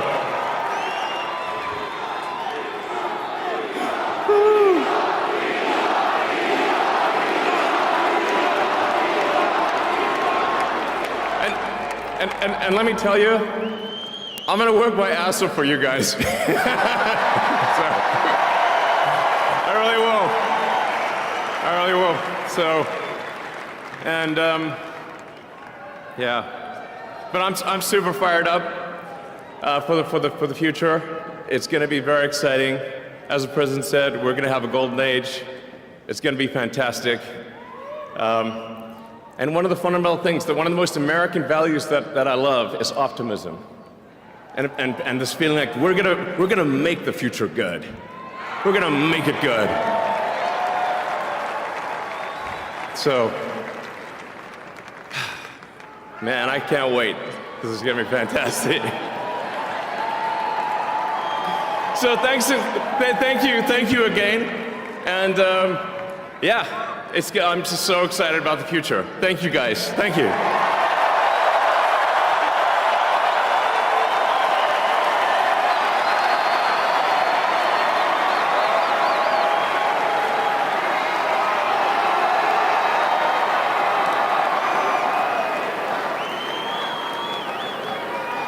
Ladies and gentlemen, please welcome to the stage Kash Patel.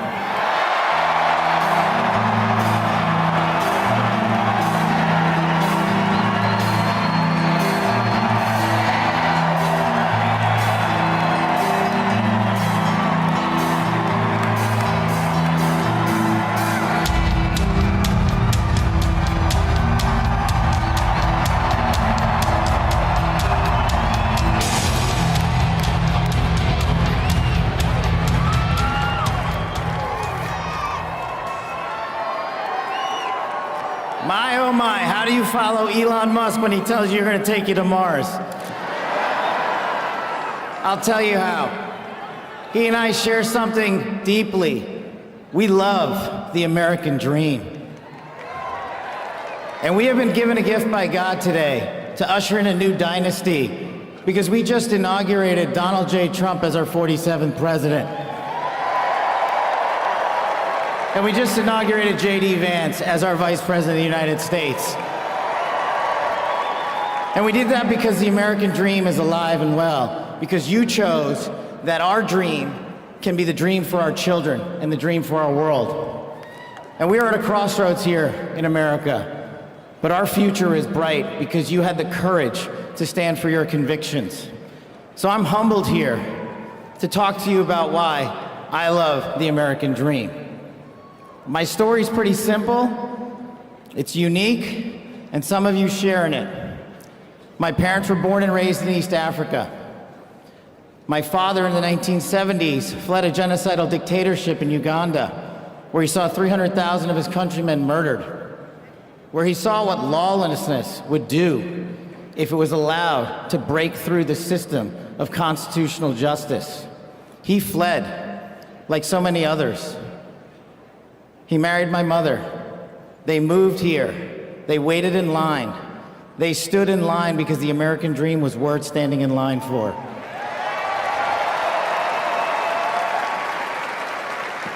That dream is woven into the fabric of this nation, and our immigration policy is the greatest policy in the world. And now that we have Donald J. Trump and J.D. Vance, it will become the greatest policy in the world again.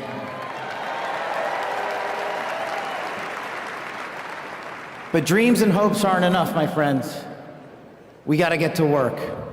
And we got to accept the realities that too many of you know from your communities. President Trump launched in his first term priorities of national security, law enforcement, economy, and global diplomacy. But now we have to retread some of that. And I'd just like to go over a few of the things that our community has been living under these last few years. In the last calendar year alone, we had 100,000 drug overdoses. In the last calendar year alone, we had over 100,000 rapes. In the last calendar year alone, we had 17,000 homicides. That is unacceptable in 2025 in the United States of America. That is why we need constitutional law and order. When I read the statistic that for the age group of 18 to 45, the #1 cause of death is CCP fentanyl. We are not prioritized to go after the threats that face this country, and most of all, that face our future generations. But thank God, we will be starting right now.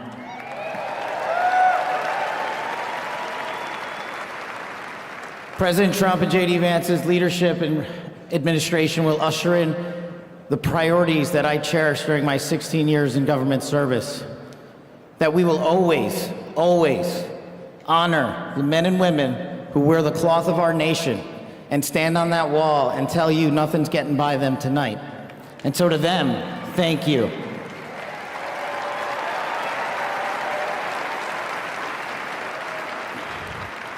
To our teachers and our frontline workers and our first responders, y'all choose to show up every single day for our children, for our communities, and we will now show up for you. Thank you for keeping us safe.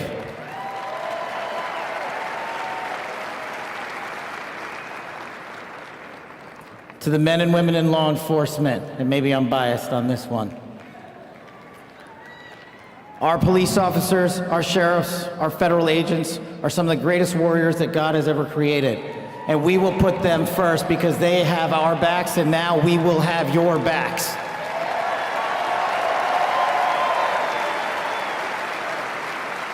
I am standing here because of the American dream. I am not standing here because of the color of my skin. I'm standing here because I earned my right on this stage, and you earned your right to be here with me.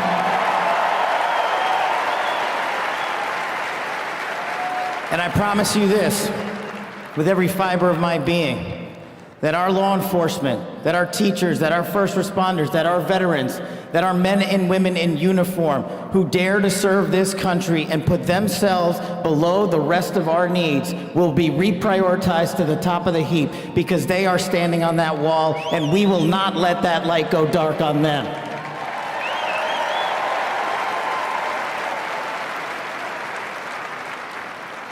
Whether I was a national security prosecutor, a public defender, President Trump's deputy director of national intelligence, his chief of staff at the Department of Defense, or so many other roles that I was humbled and privileged to serve when I swore an oath to that Constitution, which I hope to do so again one day soon. You have my word that you have ushered in a dynasty of change. You have ushered in a dynasty that will allow our children to live this American dream. My American dream. I am living the world's American dream. I am the son of lawful immigrants. We worked our tails off just like you all do, and I'm gonna make you a deal. I promise you I will never quit on your children. I will never quit on their children, because this American dream does not belong to me. It does not belong to them. This American dream belongs to the world.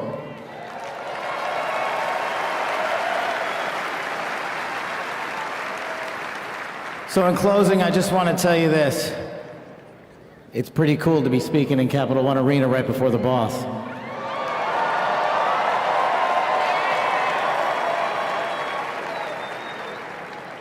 You've inspired me beyond words. Your love, your devotion, your commitment to our country, everywhere I go, shows us that we are not only the beacon of hope, but we are the land of constitutional justice. We are the land under Donald J. Trump and J.D. Vance, where we are going to end the two-tier system of justice. We are going to remove the weaponization of the intelligence community for political purposes, and we are going to put the men and women of America first.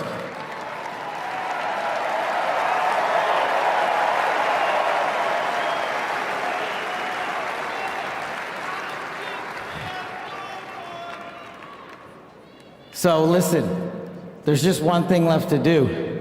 We all got work to do. We've got the greatest president and the greatest vice president in the history of the world. And so I just need you all to do a little bit more. Every time you see a law enforcement officer, every time you see a veteran, every time you see a teacher, shake their hand. Give them a little bit of your time, because they're giving us all of our time. And don't forget to enjoy the ride, ladies and gentlemen. God bless America. God bless these United States of America. God bless every one of you. I'm living the American dream. My name is Kash Patel, and I ain't going anywhere. Let's go to work.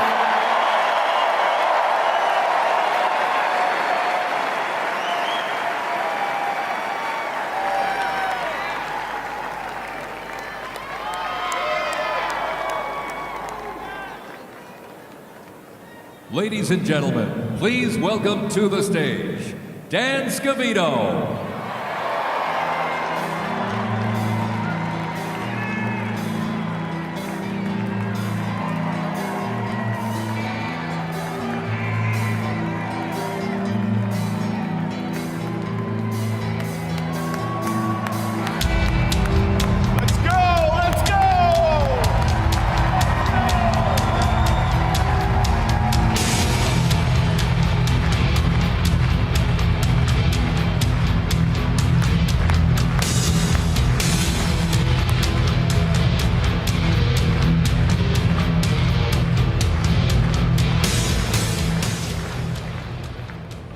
Hello, Patriots. How's everybody doing this evening? We're back! USA! USA! USA! USA! USA!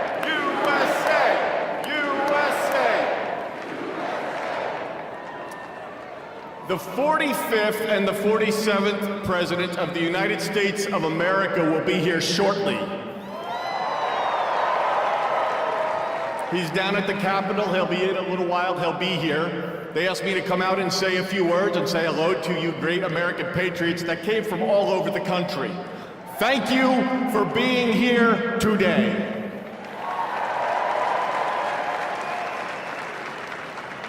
One thing I just noticed when we were leaving the Capitol after the swearing in that really hit me hard after the journey we have been on over the last 9 years, especially over the last 4 years. It really hit me when they took the presidential seal right here and put it on front of the podium for when the president gets here. President Trump often says to us on Team Trump over the years, "You're so lucky that I took you on this journey." In the good times and the bad times, no matter what would be happening, we'd be sitting on Trump Force One, Air Force One, in the Oval Office, at Mar-a-Lago, no matter where it may be. Good times, bad times. You are so lucky I took you on this journey. And you know what, Mr. President? You are damn right. You took all of us on this journey.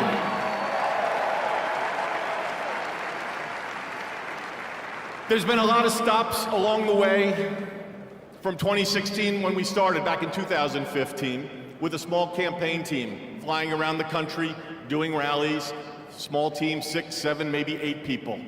Then it continued to grow. Before you knew it, the GOP nomination was going to Donald J. Trump in Cleveland in 2016. Fast forward, he became the 45th President of the United States of America. He had a great 4-year term, and you know what's been great? The last 4 years have not been great in many senses, but he's back in office right now, and I'm just absolutely so pumped up for what this president is going to do.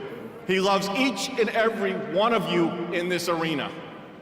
The guy cares. He has a fighting spirit, as you saw in Butler, Pennsylvania, with the assassination attempt that came a few months ago.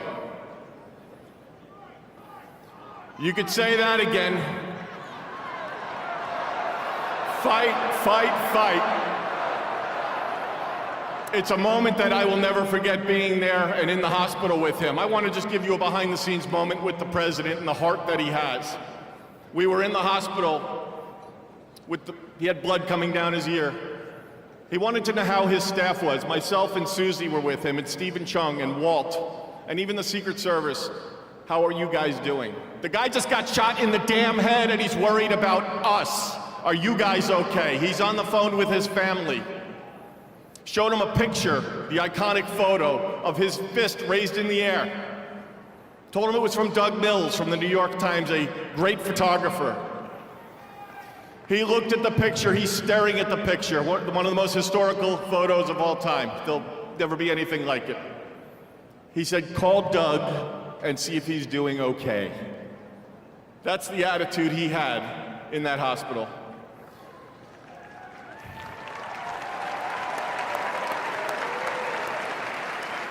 Our president has been resilient through a lot,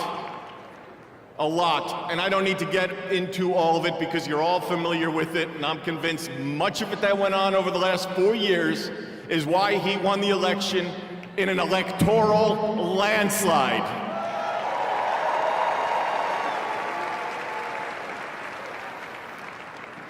In Butler, Pennsylvania, when he got up and he raised that fist and he shouted, "Fight." He will do that for every one of you, for the United States of America. He will always put America first, without question. He loves what he does. He's got a great administration and a great team behind him. What a journey. McDonald's, drive-through window, garbage trucks showing up at a rally, and him on the plane putting on his orange vest. Sir, are you gonna take that off? I'm going to the rally in my orange vest. The guy is 1 in a trillion. There will never be anybody like this man again. Enjoy this moment. Enjoy this movement. And together, we will continue to fight, fight, fight, put America first, and make America great again. God bless everybody here. We love you. Thank you.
Jackson, present arms.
Sir, this includes first time.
Stand by.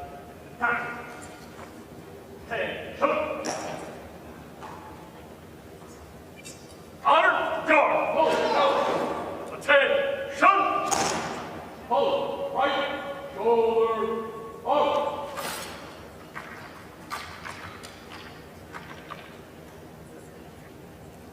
Hold. Ready. Right. Commanders, take charge of your units.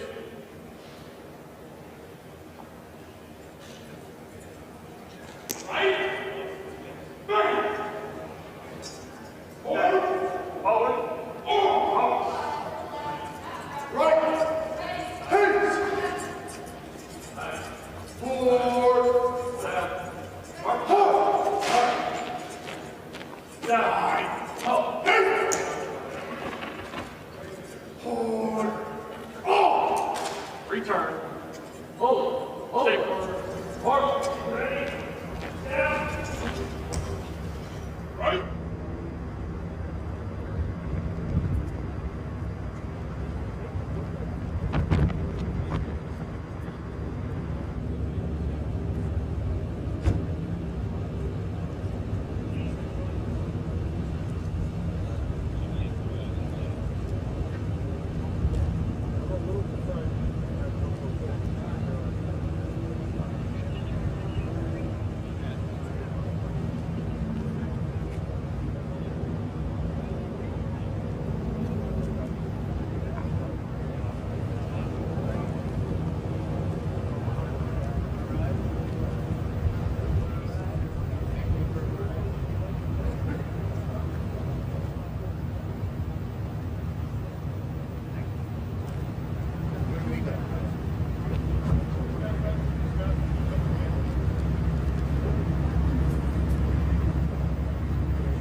Ladies and gentlemen, you're listening to the Army's premier national musical outreach organization, the United States Army Field Band from Fort Meade, Maryland.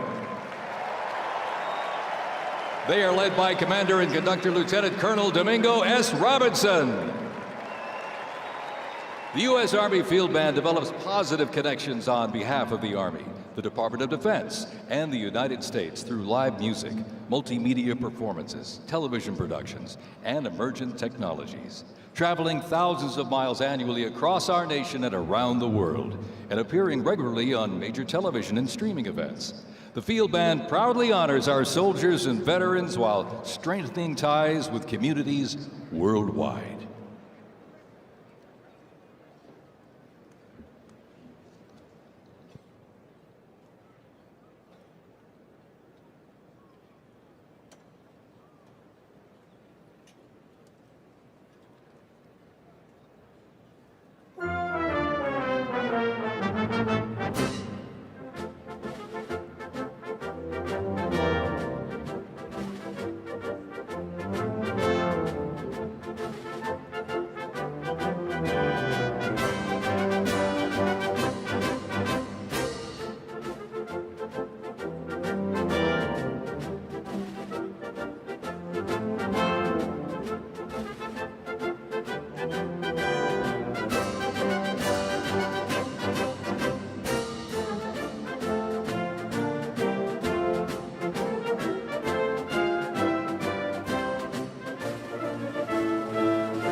Ladies and gentlemen, we'd like to welcome the official fanfare music group of the President of the United States. Under the direction of Major Aaron Morris, the U.S. Army Band Herald Trumpets performing their fanfare that's actually written for the 47th President of the United States. Listen to this, it's amazing. This is Brass and Glory.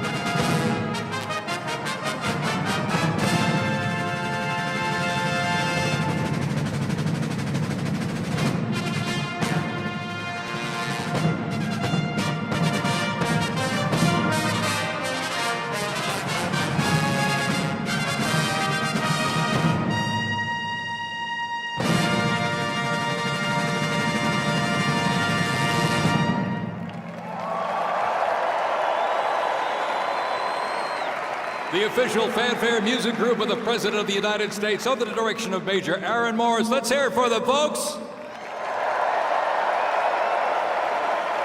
Grass and Glory.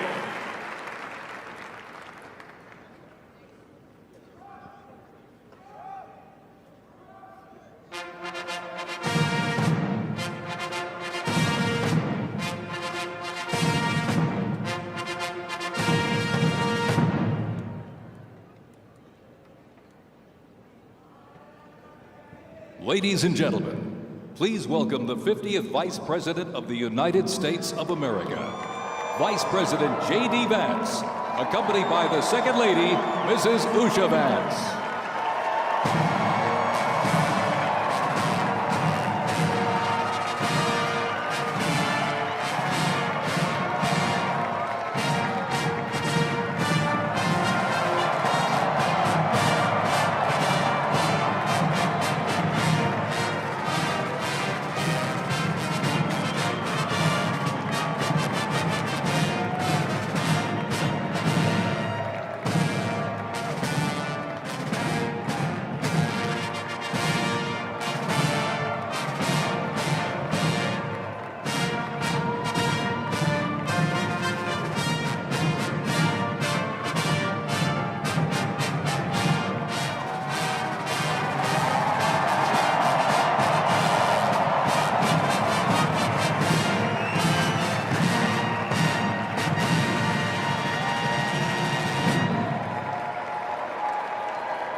Ladies and gentlemen, please welcome the 47th President of the United States of America, Donald J. Trump, accompanied by the First Lady, Mrs. Melania Trump.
Ladies and gentlemen, we now present a selection of participants for the 2025 Presidential Inaugural Parade.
Ladies and gentlemen, the heroes of Butler County are here.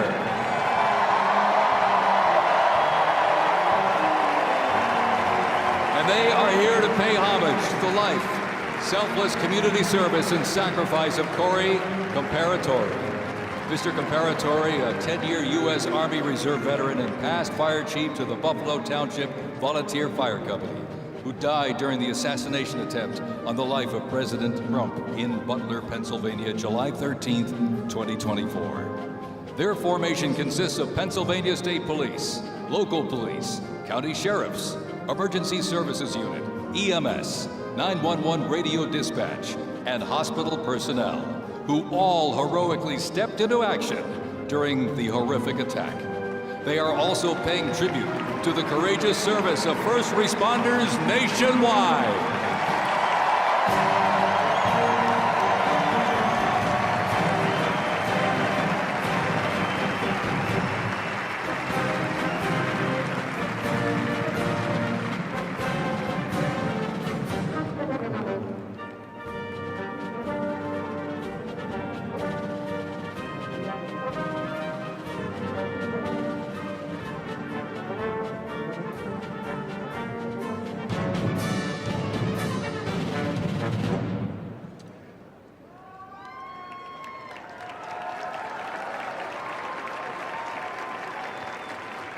Ladies and gentlemen, at this very special event, let us now take a moment of silence in honor of Corey Comparatori.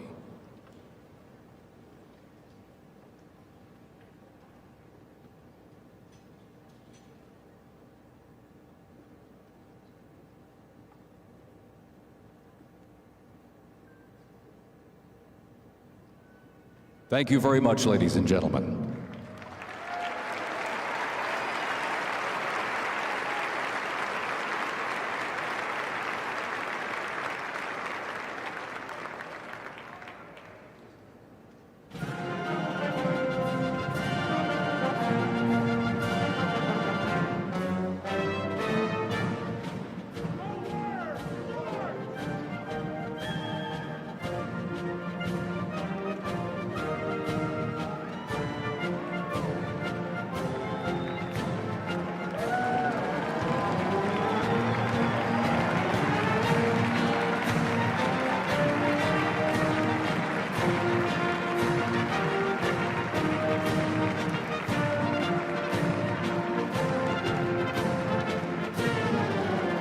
We now present to you the New York Military Academy from Cornwall-on-Hudson, New York.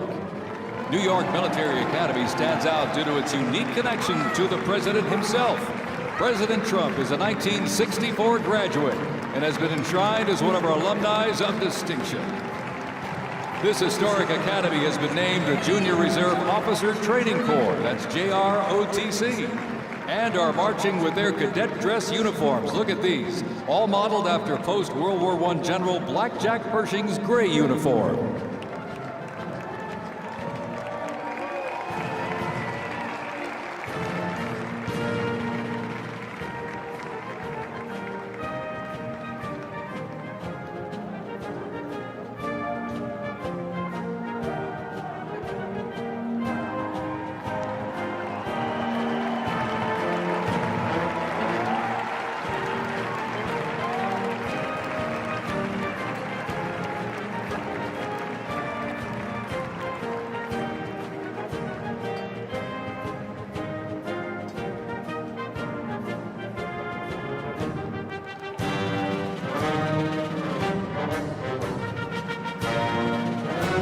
Introducing the Palm Beach Police and Fire Honor Guard unit, representing the town of Palm Beach, Florida.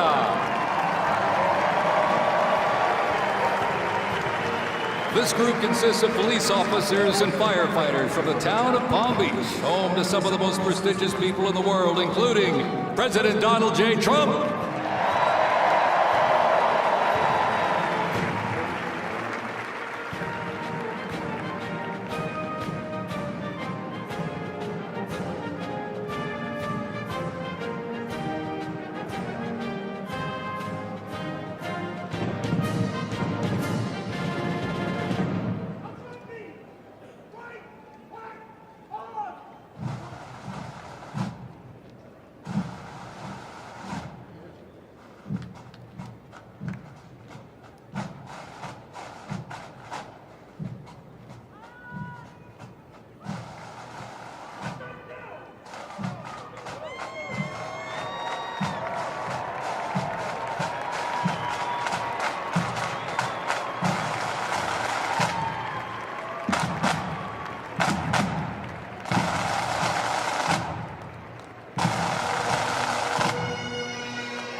And here we go, ladies and gentlemen, the NYPD Emerald Society Pipes and Drums from New York City. They have performed internationally in Ireland, Canada, Australia, Germany, and Switzerland. And as of this past December, the band has had the distinct honor to perform at the 75th commemoration of the attack on Pearl Harbor in Oahu, Hawaii. The band has also played for hospitalized children, military veterans, as well as the 1980 and 2005 presidential inaugural parades, and His Holiness Pope John Paul II. The NYPD Emerald Society Pipes and Drums formed way back in 1960. And you know, they are the oldest, largest police pipe band in the United States, comprised of all active and retired police officers of various ranks and assignments. Listen to those bagpipes. Let's hear it for it, folks.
And look at this, here's one that hits close to home for our Vice President. We now welcome the Middletown High School Marching Band and cheerleaders. They're traveling all the way from Middletown, Ohio to proudly represent their school, our nation, and outstanding alumni, including our new Vice President of the United States, J.D. Vance.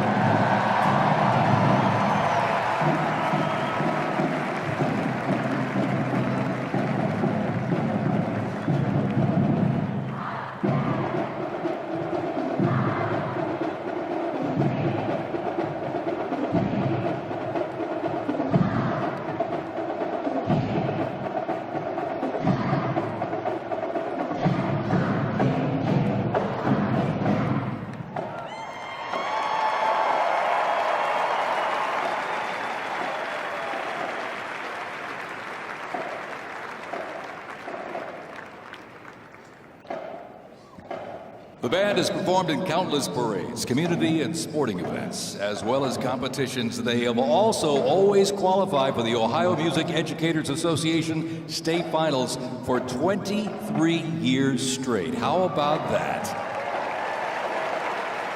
And have earned the highest rating in 18 of those appearances. Woo! And today they performed America's Sweet Land of Liberty.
And while they cheer here in the arena, let's cheer for him again, folks, from our VP hometown, Middletown High School Marching Band.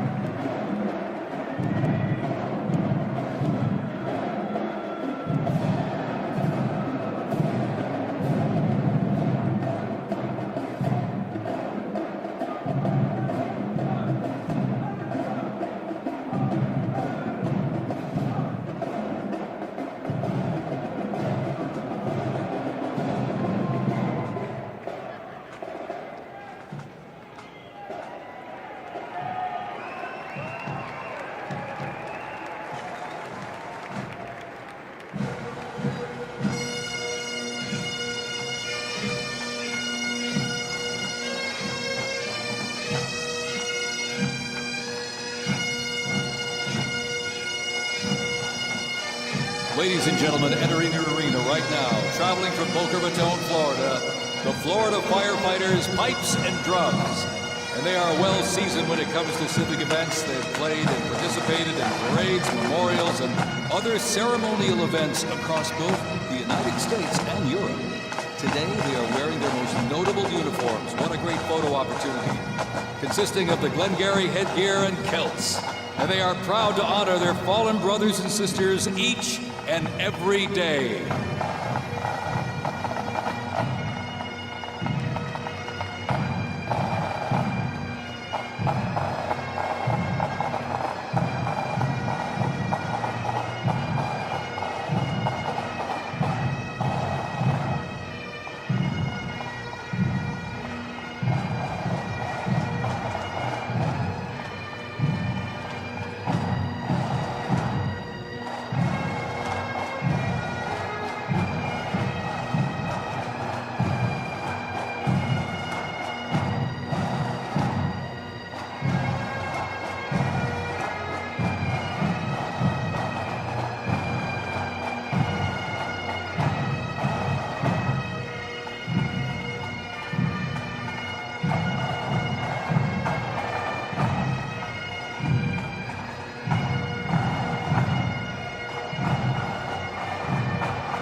As the Florida Firefighters Pipes and Drums leave the arena, we keep the rhythm and the drums going.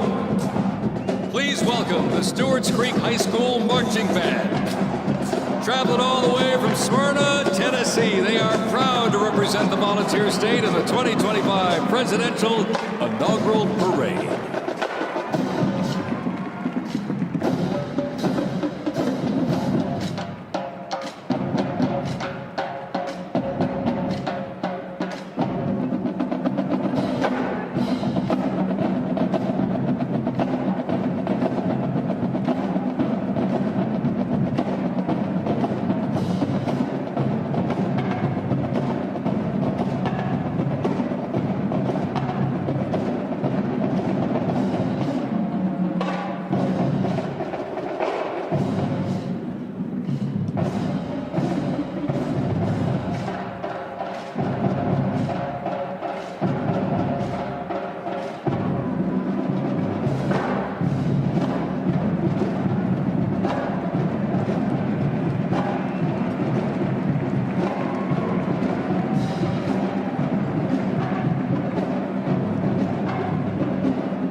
beat of the drums continues. Established in 2013, that band has rapidly become one of Tennessee's premier high school music programs. This band has participated in numerous civic events that honor significant moments in our nation's history, like the 75th anniversary of the attack on Pearl Harbor, Captain Jeff Cuss, United States Marine Corps Memorial Dedication, Chicago Thanksgiving Day Parade, and a Lincoln Memorial performance as well. The Stewart's Creek High School Marching Band, everybody!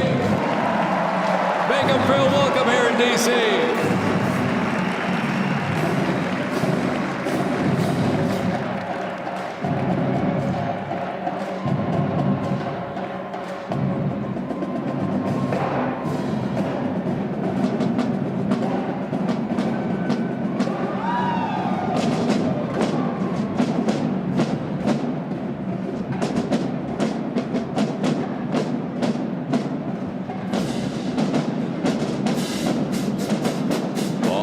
Ladies and gentlemen, now welcoming the Mississippi Valley State University Band. They're traveling all the way from Itabita, Mississippi. Look at this, gang. This is the Mean Green Marching Machine. They are proud to represent historically black colleges and universities at the 60th Presidential Inauguration.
Mississippi Valley State University Band.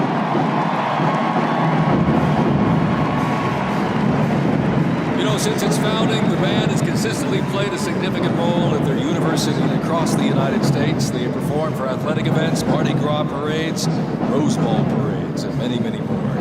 The Mississippi Valley State University Band takes great pride in presenting culturally diverse presentations for students, faculty, and the surrounding Mississippi communities. Take a look at that brass out there. Woo! That's just part of the big green marching machine. The Mean Green Marching Machine from Itabena, Mississippi, ladies and gentlemen.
Ladies and gentlemen, please welcome our new special envoy to the Middle East, Steve Witkoff.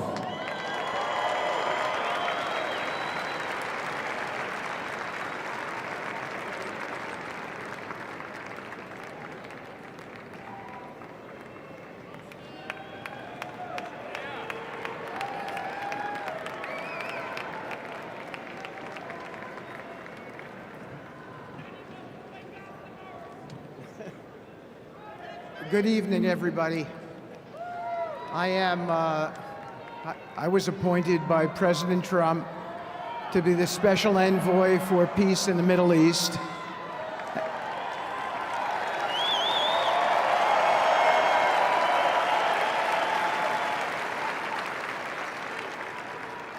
And I'd like to describe to you some of the things we're doing and how it informs on President Trump's policies. First of all, it is an honor to stand before you today as I reflect on the enormity of the role that President Trump has tasked me with. I am constantly reminded of the privilege it is to serve under the leadership of my boss, President Donald J. Trump.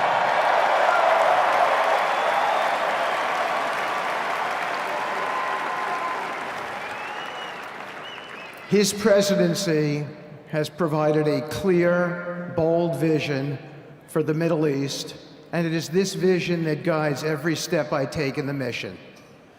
President Trump's leadership has redefined what is possible in the pursuit of progress and stability in the Middle East. His decisive, pragmatic approach ensures that even the most entrenched conflicts are met with fresh perspectives and innovative strategies. His policies have already delivered remarkable successes, such as yesterday's release of hostages in Gaza.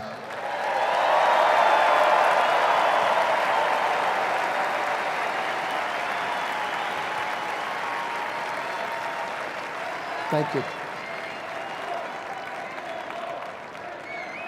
This achievement demonstrates the strength of President Trump's leadership and the respect he commands on the global stage.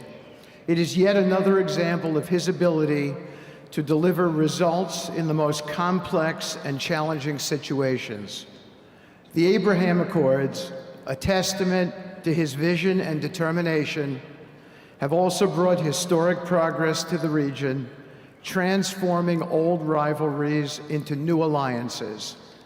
These agreements are not merely symbolic. They represent a practical roadmap for peace, economic cooperation, and mutual respect across nations. My role, as President Trump has tasked me, is straightforward yet profoundly challenging: to turn his vision into actionable outcomes. He sets the agenda, he lays the framework, and he inspires people like me into bold action. My responsibility is to implement his vision, engaging with leaders across the region to find pathways towards sustainable peace and stability. And let me tell you, having Donald Trump as a boss makes this task not only possible, but far more effective.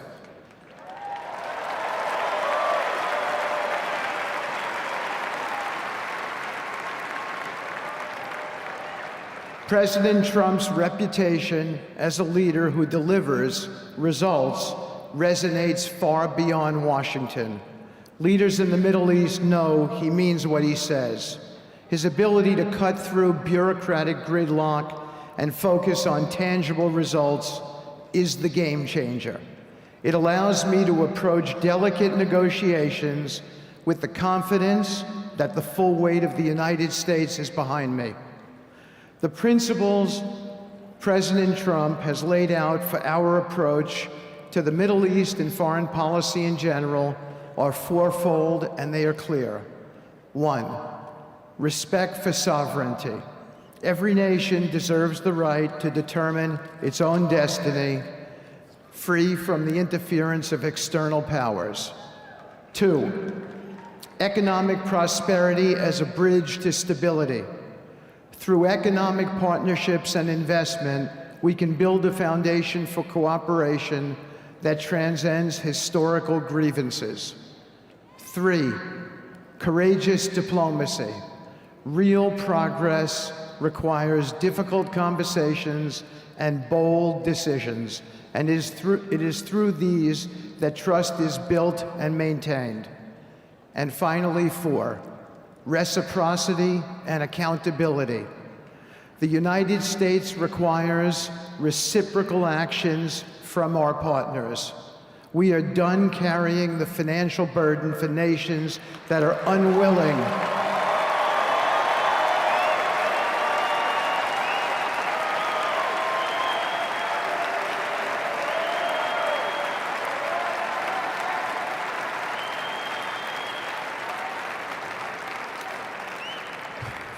We are done carrying the financial burden for nations that are unwilling to fund their own progress.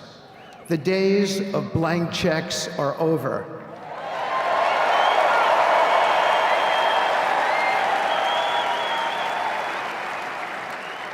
Partnerships under President Trump's leadership must be equitable, and contributions must reflect shared commitments to our goals. In my work, I've seen firsthand how these principles resonate. They provide a foundation that transcends politics and speaks to the shared humanity of all people in a region. Leaders across the Middle East recognize that this Trump administration is serious about results, not symbolic gestures, but real, meaningful progress that improves lives. Thank you.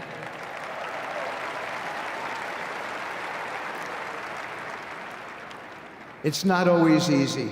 There are moments of deep challenge and frustration. Decades of mistrust cannot be undone overnight. Yet I take comfort in knowing that I am not in this alone. President Trump's clarity of vision ensures that I never have to question what success looks like. His leadership provides the confidence and direction necessary to navigate these complexities. As we move forward, my commitment is to continue the work of advancing President Trump's vision for the Middle East.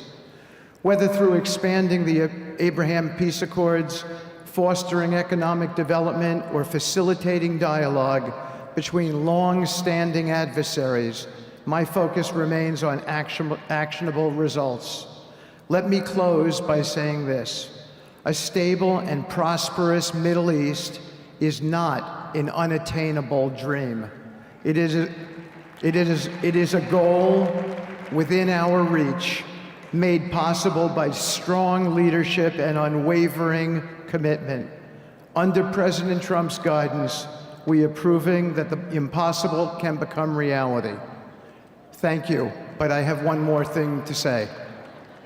We have some special people for me to introduce you to tonight. President Trump has been talking to them as well. They are the families of hostages from Israel who have been in Gaza for the last year and a half. There are many of them here today. Several of the families have lost children and loved ones, and they're here because they're part of an effort to retrieve their bodies so they can be buried in a proper way. Several have children who are still in captivity. There is an American family here whose loved one is scheduled to come out in 14 days, and they're going to be meeting the president tonight. So let's give them all some love and a big hand. Come on up.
And now I get to introduce my dear friend and the President of the United States, Donald J. Trump.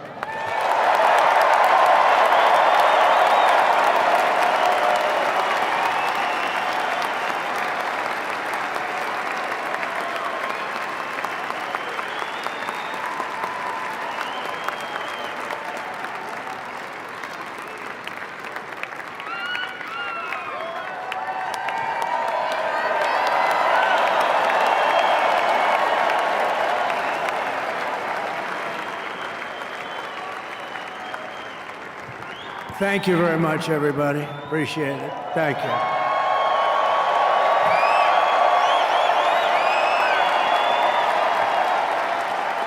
So now the work begins. We won, but now the work begins. We have to bring them home. And you know, tonight I'm going to be signing on the J6 hostages, pardons, to get them out. And as soon as I leave, I'm going to the Oval Office and we'll be signing pardons for a lot of people, a lot of people. And thank you to Steve Witkoff. He's a great guy. He's a friend of mine. He's been a very successful man. He's a great negotiator. He's a wonderful guy. People love him. And he's got a tremendous power of persuasion. And that's what we need. We don't need stiffs. We don't need stiffs. We got a lot of stiffs. You just had a whole load of them. And to the former hostages with us today, welcome. Welcome home. Some of the folks are former hostages. Not a good situation. The 3 young ladies that came home yesterday, you saw that. More coming home every day now. They're coming home. But they were hurt. They were hurt. They were hurt. One had her head blown off, fingers on her hand, and her hand indeed was blown off. She was trying to defend herself from a bullet being fired. You believe this? A bullet knocked off her hand. I don't know. You look at it, it's a disgrace. We never stopped praying for you, and we're so glad that you're reunited with your friends and families, and God bless you all. And some of them are just saying, no, my son is gone. But please just bring home his body, right, Steve? Many of you have told me that your son is gone, but bring home his body. It should have never happened. 3 years, it's ridiculous. Should have never happened. Wouldn't have happened. I also want to express my tremendous gratitude to the hundreds of thousands of proud American patriots who came from all across the country to join us in this celebration. It's a celebration of a big win.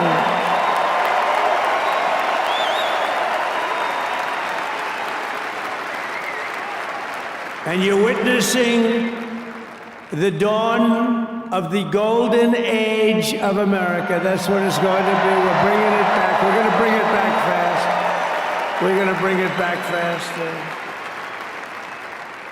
Let us also thank the incredible service members, National Guardsmen, Police, Secret Service, and law enforcement personnel who are keeping us all safe, even though they are great people. New York's finest.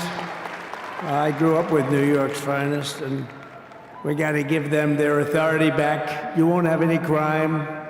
There'll be no crime. You give them little authority back. The whole way they run things in this country now, it's disgraceful. But it's going to change rapidly. We're going to make our cities safe again, too. Even though we're indoors, we've had a magnificent inaugural parade. And let's give a big round of applause. They were great. To all of the incredible performers and hardworking men and women who made it possible. Those people, really talented, amazing people. I also want to thank my wonderful family for being here, especially my beautiful wife, our First Lady, Melania.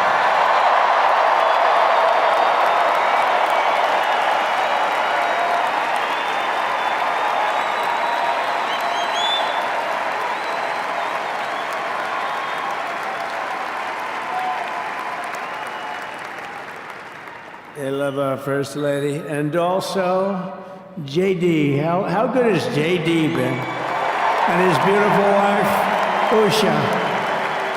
How good is JB? JD has been great.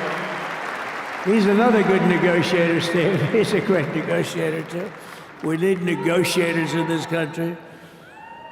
But so many of the people on the stage behind, not only family members, as an example, Lara Trump, the wife of Eric. She was the head of the Republican Party, along with my friend Michael. Stand up, the two of you.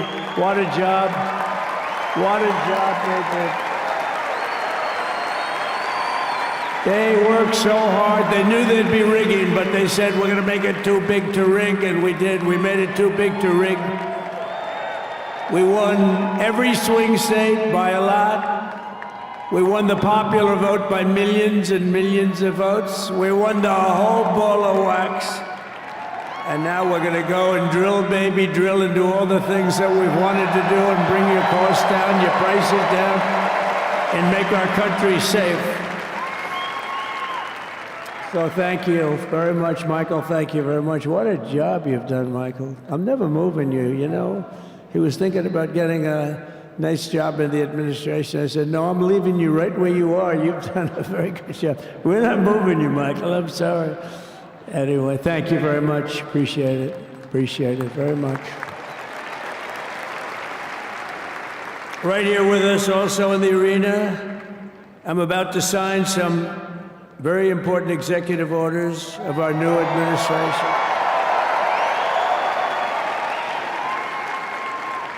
Hey, Don, will you stand up, please? Don is another one. How about Don? This guy.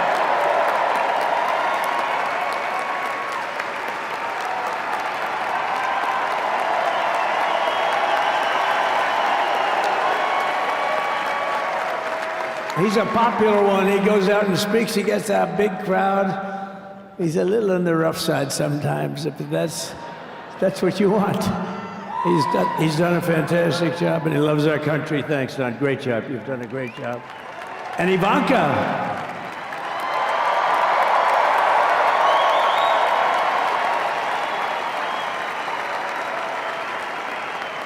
And you know, Jared negotiated the Abraham Accords, which are the biggest, it's the biggest deal made in the Middle East in many, many years, and it's really something. Jared, stand up, Jared.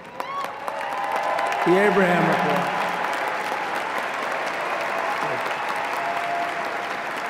And Tiffany's going to have a little baby. And Mark.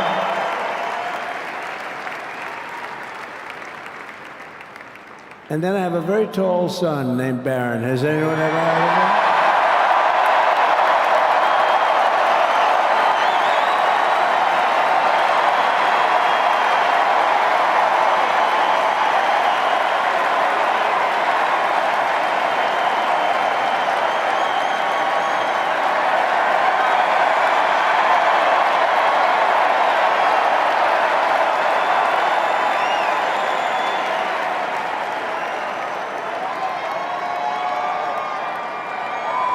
Thank you.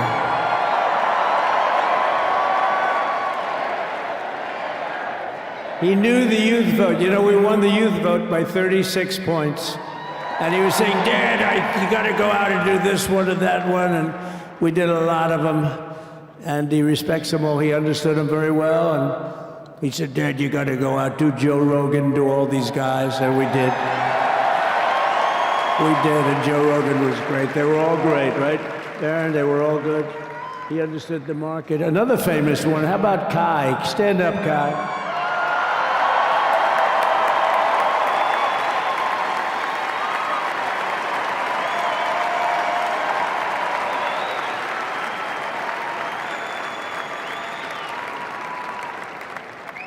Is that Byron Donalds back there? Stand up, Byron. Stand up. What a future this one has. What a future. That's great, Byron. Thank you very much. And how about Lutnick, Secretary of Commerce? He's going to take in more money than any country has ever even thought about. He's going to take in some money. And we have many others. Look, I'm not going to go through it, but we're going to sign some orders right now, and that's really what I want to do. So we're going to sign executive orders. First, I'll revoke nearly 80 destructive and radical executive actions of the previous administration, one of the worst administrations in history. Maybe not one of them, the worst. Anybody that would allow millions of people to pour through our borders from jails, prisons, mental institutions, insane asylums, gang members to be taken off the streets of Venezuela and deposited in our country, and many, not just Venezuela. You know, crime in Venezuela is down 74% because they took their criminals and gave them to us through an open border policy of the previous administration. All over the world, they're emptying their prisons into our country. They're emptying their mental institutions into our country. It stops as of 1 o'clock this afternoon, okay? It stops.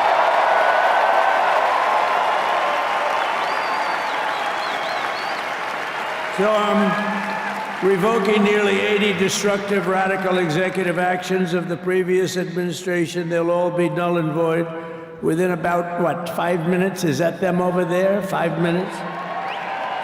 And next, to gain immediate control of the vast federal, out-of-control bureaucracy, I will implement an immediate regulation freeze which will stop Biden bureaucrats from continuing to regulate. Most of those bureaucrats are being fired. They're gone.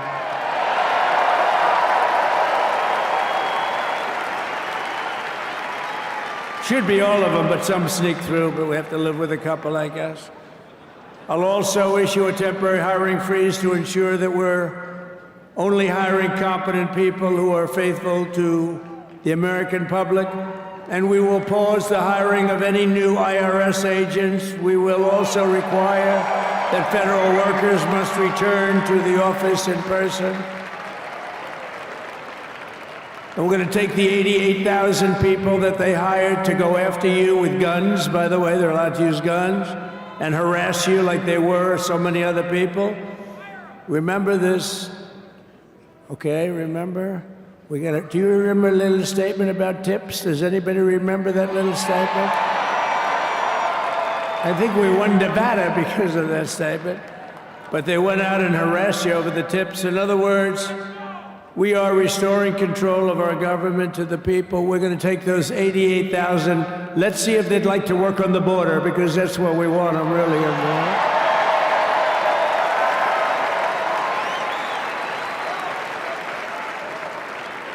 So we're going to have no tax on tips, right? No tax on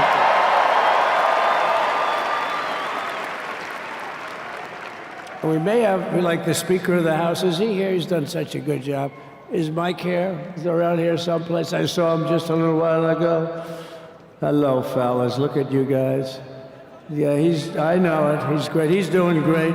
They're all doing good. The Republican Party has never been unified like it is right now. They want to save our country. And we're going to more than save it. We're going to make it greater than it's ever been before by a lot. Next, I'm going to sign a presidential memorandum directing every member of my cabinet to marshal every power at their disposal to defeat inflation and rapidly bring down the cost of daily life, because your costs have gone through the roof in the last 4 years. Perhaps you didn't notice. Does anyone notice their costs are like double, triple, quadruple? You can't buy bacon. Apples have doubled in price. You want an apple, anybody? Pay twice what you did 2 years ago. We'll put more money in your pocket, and we'll bring back the American dream and to reduce energy costs and liberate our economy. So we have more oil and gas than any country in the world, and we're going to use it. We're not going to do the wind thing. Wind, big ugly windmills, they ruin your neighborhood, they ruin you. If you have a house that's near a windmill, guess what? Your house is worth less than half. And did you see up in New England with the whales? You see what's happening? So they had 2 whales killed in about 14 years. Last year and the year before, total, they had 28. So if you're into whales, you don't want windmills either. and they're the most expensive form of energy that you can have by far. And they're all made in China, by the way, practically all of them. And they kill your birds and they ruin your beautiful landscapes. But other than that, I think they're quite good, right?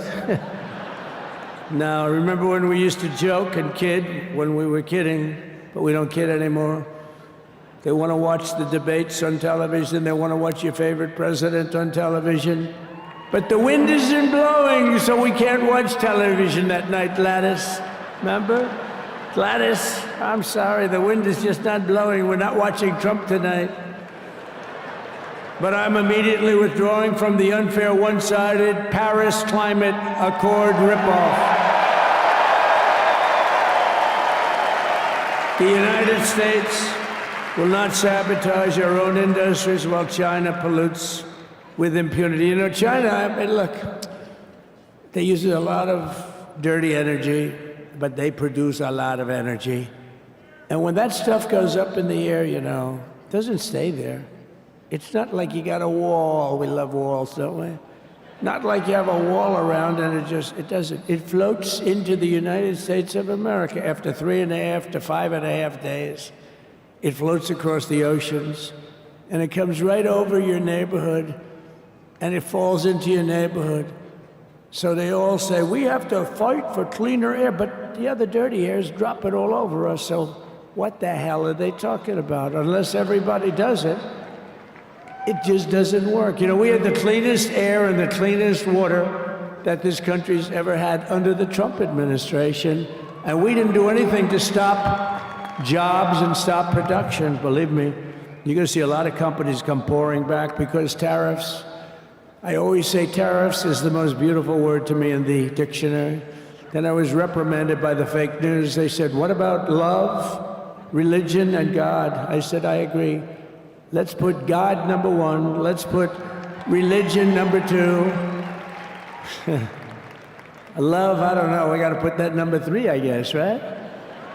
And then it's tariff. Because tariffs are going to make us rich as hell. It's going to bring our country's businesses back that left us.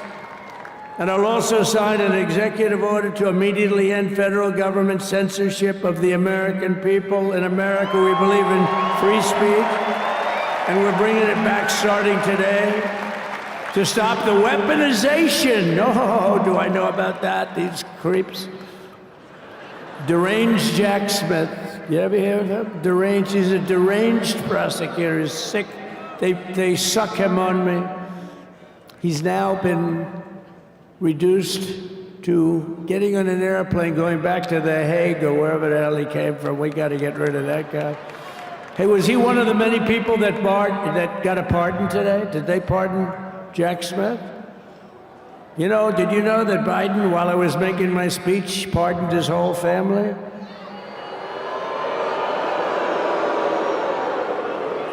The brother, the whole deal was pardoned. Can you imagine that? While I was making my speech. Did everybody hear my speech? Did you like my speech?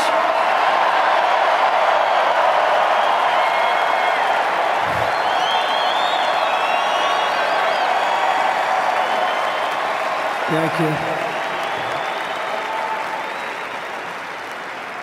I mean, the only thing wrong with it is I had a lot of tough things to say, and I have some great people that work for me. Sir, this is such a great speech. It's so unifying. Don't talk about Biden with his pardons of his family.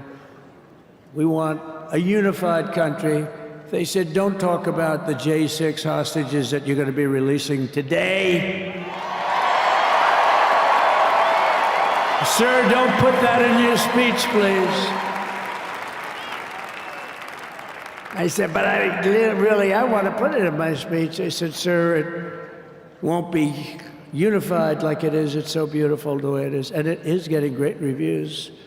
You know, if I put things like that in, I'll get terrible reviews. One little paragraph that's a little bit wrong, the fake news goes crazy, right? So I said, all right, I won't put it in my speech, but you know what? I'm speaking in front of a hell of a lot of people. at a place called Capital One Arena, and I'll talk about it there. So we're going to be going over the beautiful Oval Office, one of the great offices in history. Even if it wasn't beautiful, it's the Oval Office, but it is beautiful. And we love the Oval Office. It all starts with the wars start and end there. Everything starts and ends at the Oval Office. We love it. But we're going to go to the Oval Office. We're going to release our great hostages that didn't do, for the most part, they didn't do stuff wrong. You take a look at what went on, and look what happens in other parts of the country. In Portland, where they kill people, they destroy the city, nothing happens to them. In Seattle, where they took over a big chunk of the city, nothing happened. Minneapolis, where they burned down the city, nothing happened. Essentially nothing happened. All they want to do is go after the J6 hostages. A 76-year-old grandmother was arrested the other day because she was looking, I think because she was looking at the Capitol or something like that. No, we're not going to put up with that crap anymore.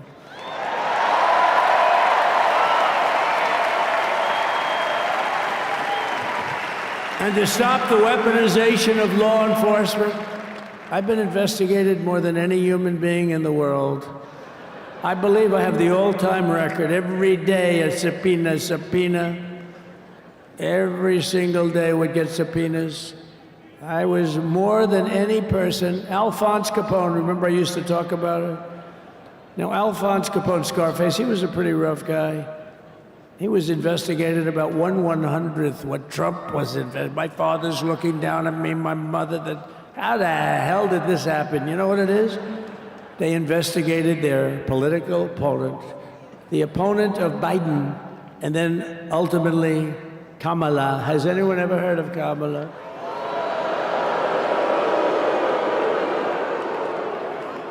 We had to beat two opponents, you know? We had to beat Biden, then we beat him.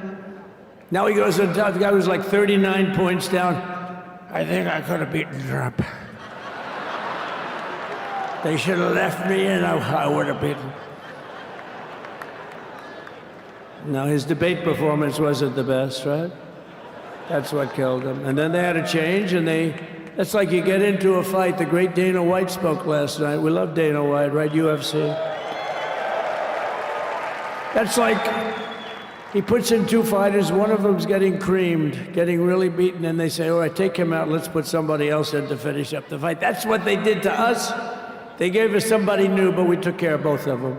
So we beat actually two opponents. But to stop the weaponization of law enforcement and our government, I will also sign an order directing every federal agency to preserve all records pertaining to political persecutions under the last administration, of which there were many, and beginning the process of exposing any and all abuses of power, even though he's pardoned many of these people. Can you believe it? He's pardoned them. You know why he did it while I was speaking? Because that way I couldn't speak about it. I was speaking. I didn't know he did it. I finished my speech, and they said, sir, he pardoned his whole family. I said, ooh, can I go back out there and talk about it? Somehow that wouldn't be very elegant. Our First Lady would say, please don't do that. But we have plenty of time to talk about it, and we will. We're doing all of this on our very first day in office. You know, don't forget, we've been in this position, really, where we won the primaries in record time. We were the fastest win of a primary ever in political history, which is a very nice thing. It's nice to know. Well, the second election was rigged, so we knew we were doing well. And if it wasn't, you know what? If it wasn't, I would have never run.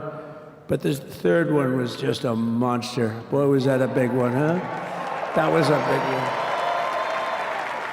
When the second one, we got like 10 or 12 million votes more than the first one. How about that? We did great on the first one. We did much better on the second one. But bad did we do well on the third one. So we're gonna have some fun. It's very simple. We're gonna make our country great. We're gonna make our country great again. We're gonna make America great again. How good a name is MAGA, though, right? You know? I was going to say keep America great, but unfortunately it wasn't great. Can't say keep it great. It will be great again, but CAG, keep America great, CAG, I don't think it's ever going to replace MAGA. Does anybody like CAG? I don't think so. It's never replacing MAGA. Nothing will ever replace MAGA. MAGA was the most successful political operation, political movement in the history of our country, maybe in the history of the world. Let's see what happens. Because we're not finished yet. We're not finished yet. We got a long way to go. But we're doing this in the very first day in office, and in just a few moments, I'm not only signing the release of the J6 hostages, I'm signing other things that you're going to love. Oh, you're going to be happy reading newspapers tomorrow, and the next day, and the next day, and the next day. So I just want to thank, I mean, look at this place. It's full to the rafters. You don't have any, look at those people up there. You don't have any empty seats. And by the way, the Capital One owners, they are so good. We got to root for their teams because they have been so great to MAGA, to us. And I just want to thank Ted and everybody. You guys have been fantastic. And the ice hockey team's doing great. Ovechkin's pretty good, right? They're doing great. So I want to thank them, Capital One arena owners. They have been absolutely fantastic. And thank you once again to everyone. And I can only tell you, you're going to be very happy. You're going to watch a lot of good things happen. We got to stop some wars that are happening and going on. Some stupid things are happening. The war with Ukraine would have never happened, and it has. As you know, Israel would have never been hit on October 7th, and none of you would be up here. None of you would even know anything about this tragedy that you're going through right now. But Iran was broke. Anybody that bought oil from Iran, they couldn't do any business with us. You're not going to do business with America. China passed, everybody passed, they were broke. They didn't have money for Hamas, they didn't have money for Hezbollah. And your sons would be alive, and they certainly wouldn't be incarcerated like they are. It's such a shame, but we're getting a lot of people out in a short period of time. So I'm going to go right over to here, and I'm going to sign in front of you. Is that okay? Good.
First is the rescissions of 78 Biden-era EOs and presidential memoranda. You want to go over that? Do you want to say it? Do you want to say it? Oh, if you want me to, sir. Why don't you say what I'm signing? Sure. The first item that President Trump is signing is the rescission of 78 Biden-era executive actions, executive orders, presidential memoranda, and others.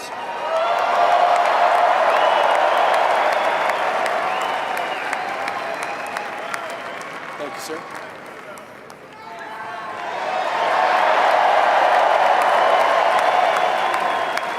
Thank you. The second item, President Trump, is a regulatory freeze, as you announced in your speech, preventing bureaucrats from issuing any more regulations until we have full control of this, the government and this administration.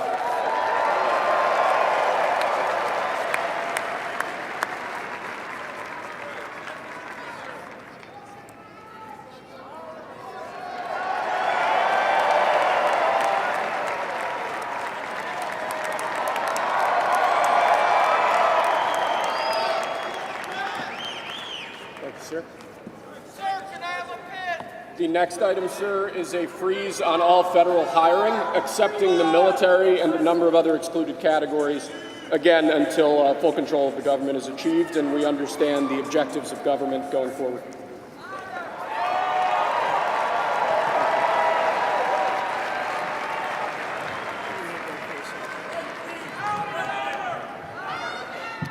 Could you imagine Biden doing this? I don't think so.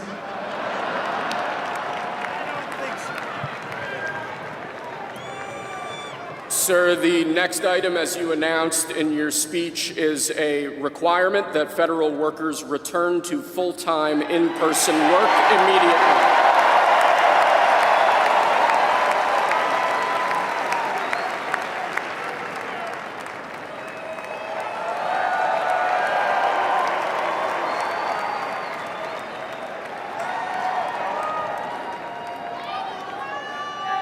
Thank you, sir.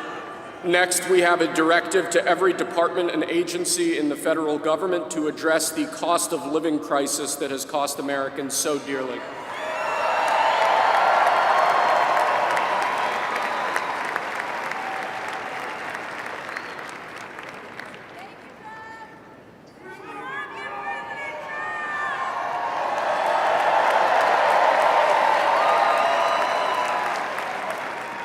Thank you, sir. The next item here is the withdrawal from the Paris Climate Treaty.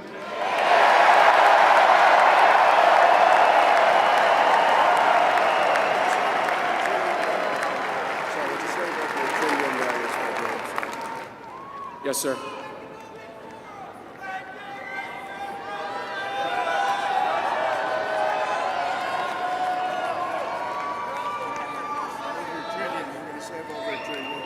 We're going to save over $1 trillion by withdrawing from that treaty.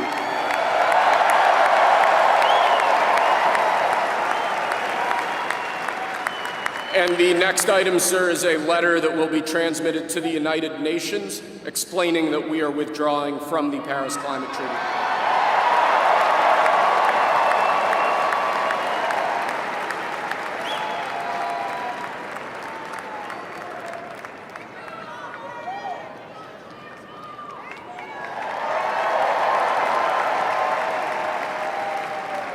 Thank you, sir. This next item is a directive to the federal government ordering the restoration of freedom of speech and preventing government censorship of free speech going forward.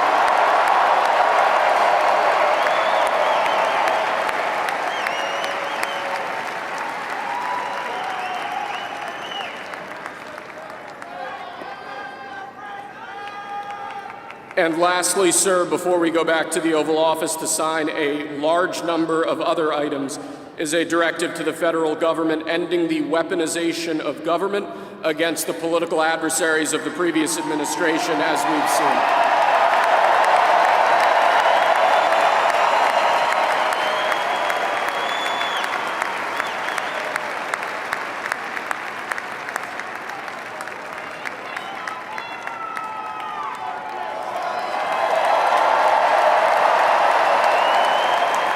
Thank you very much, sir. Appreciate it.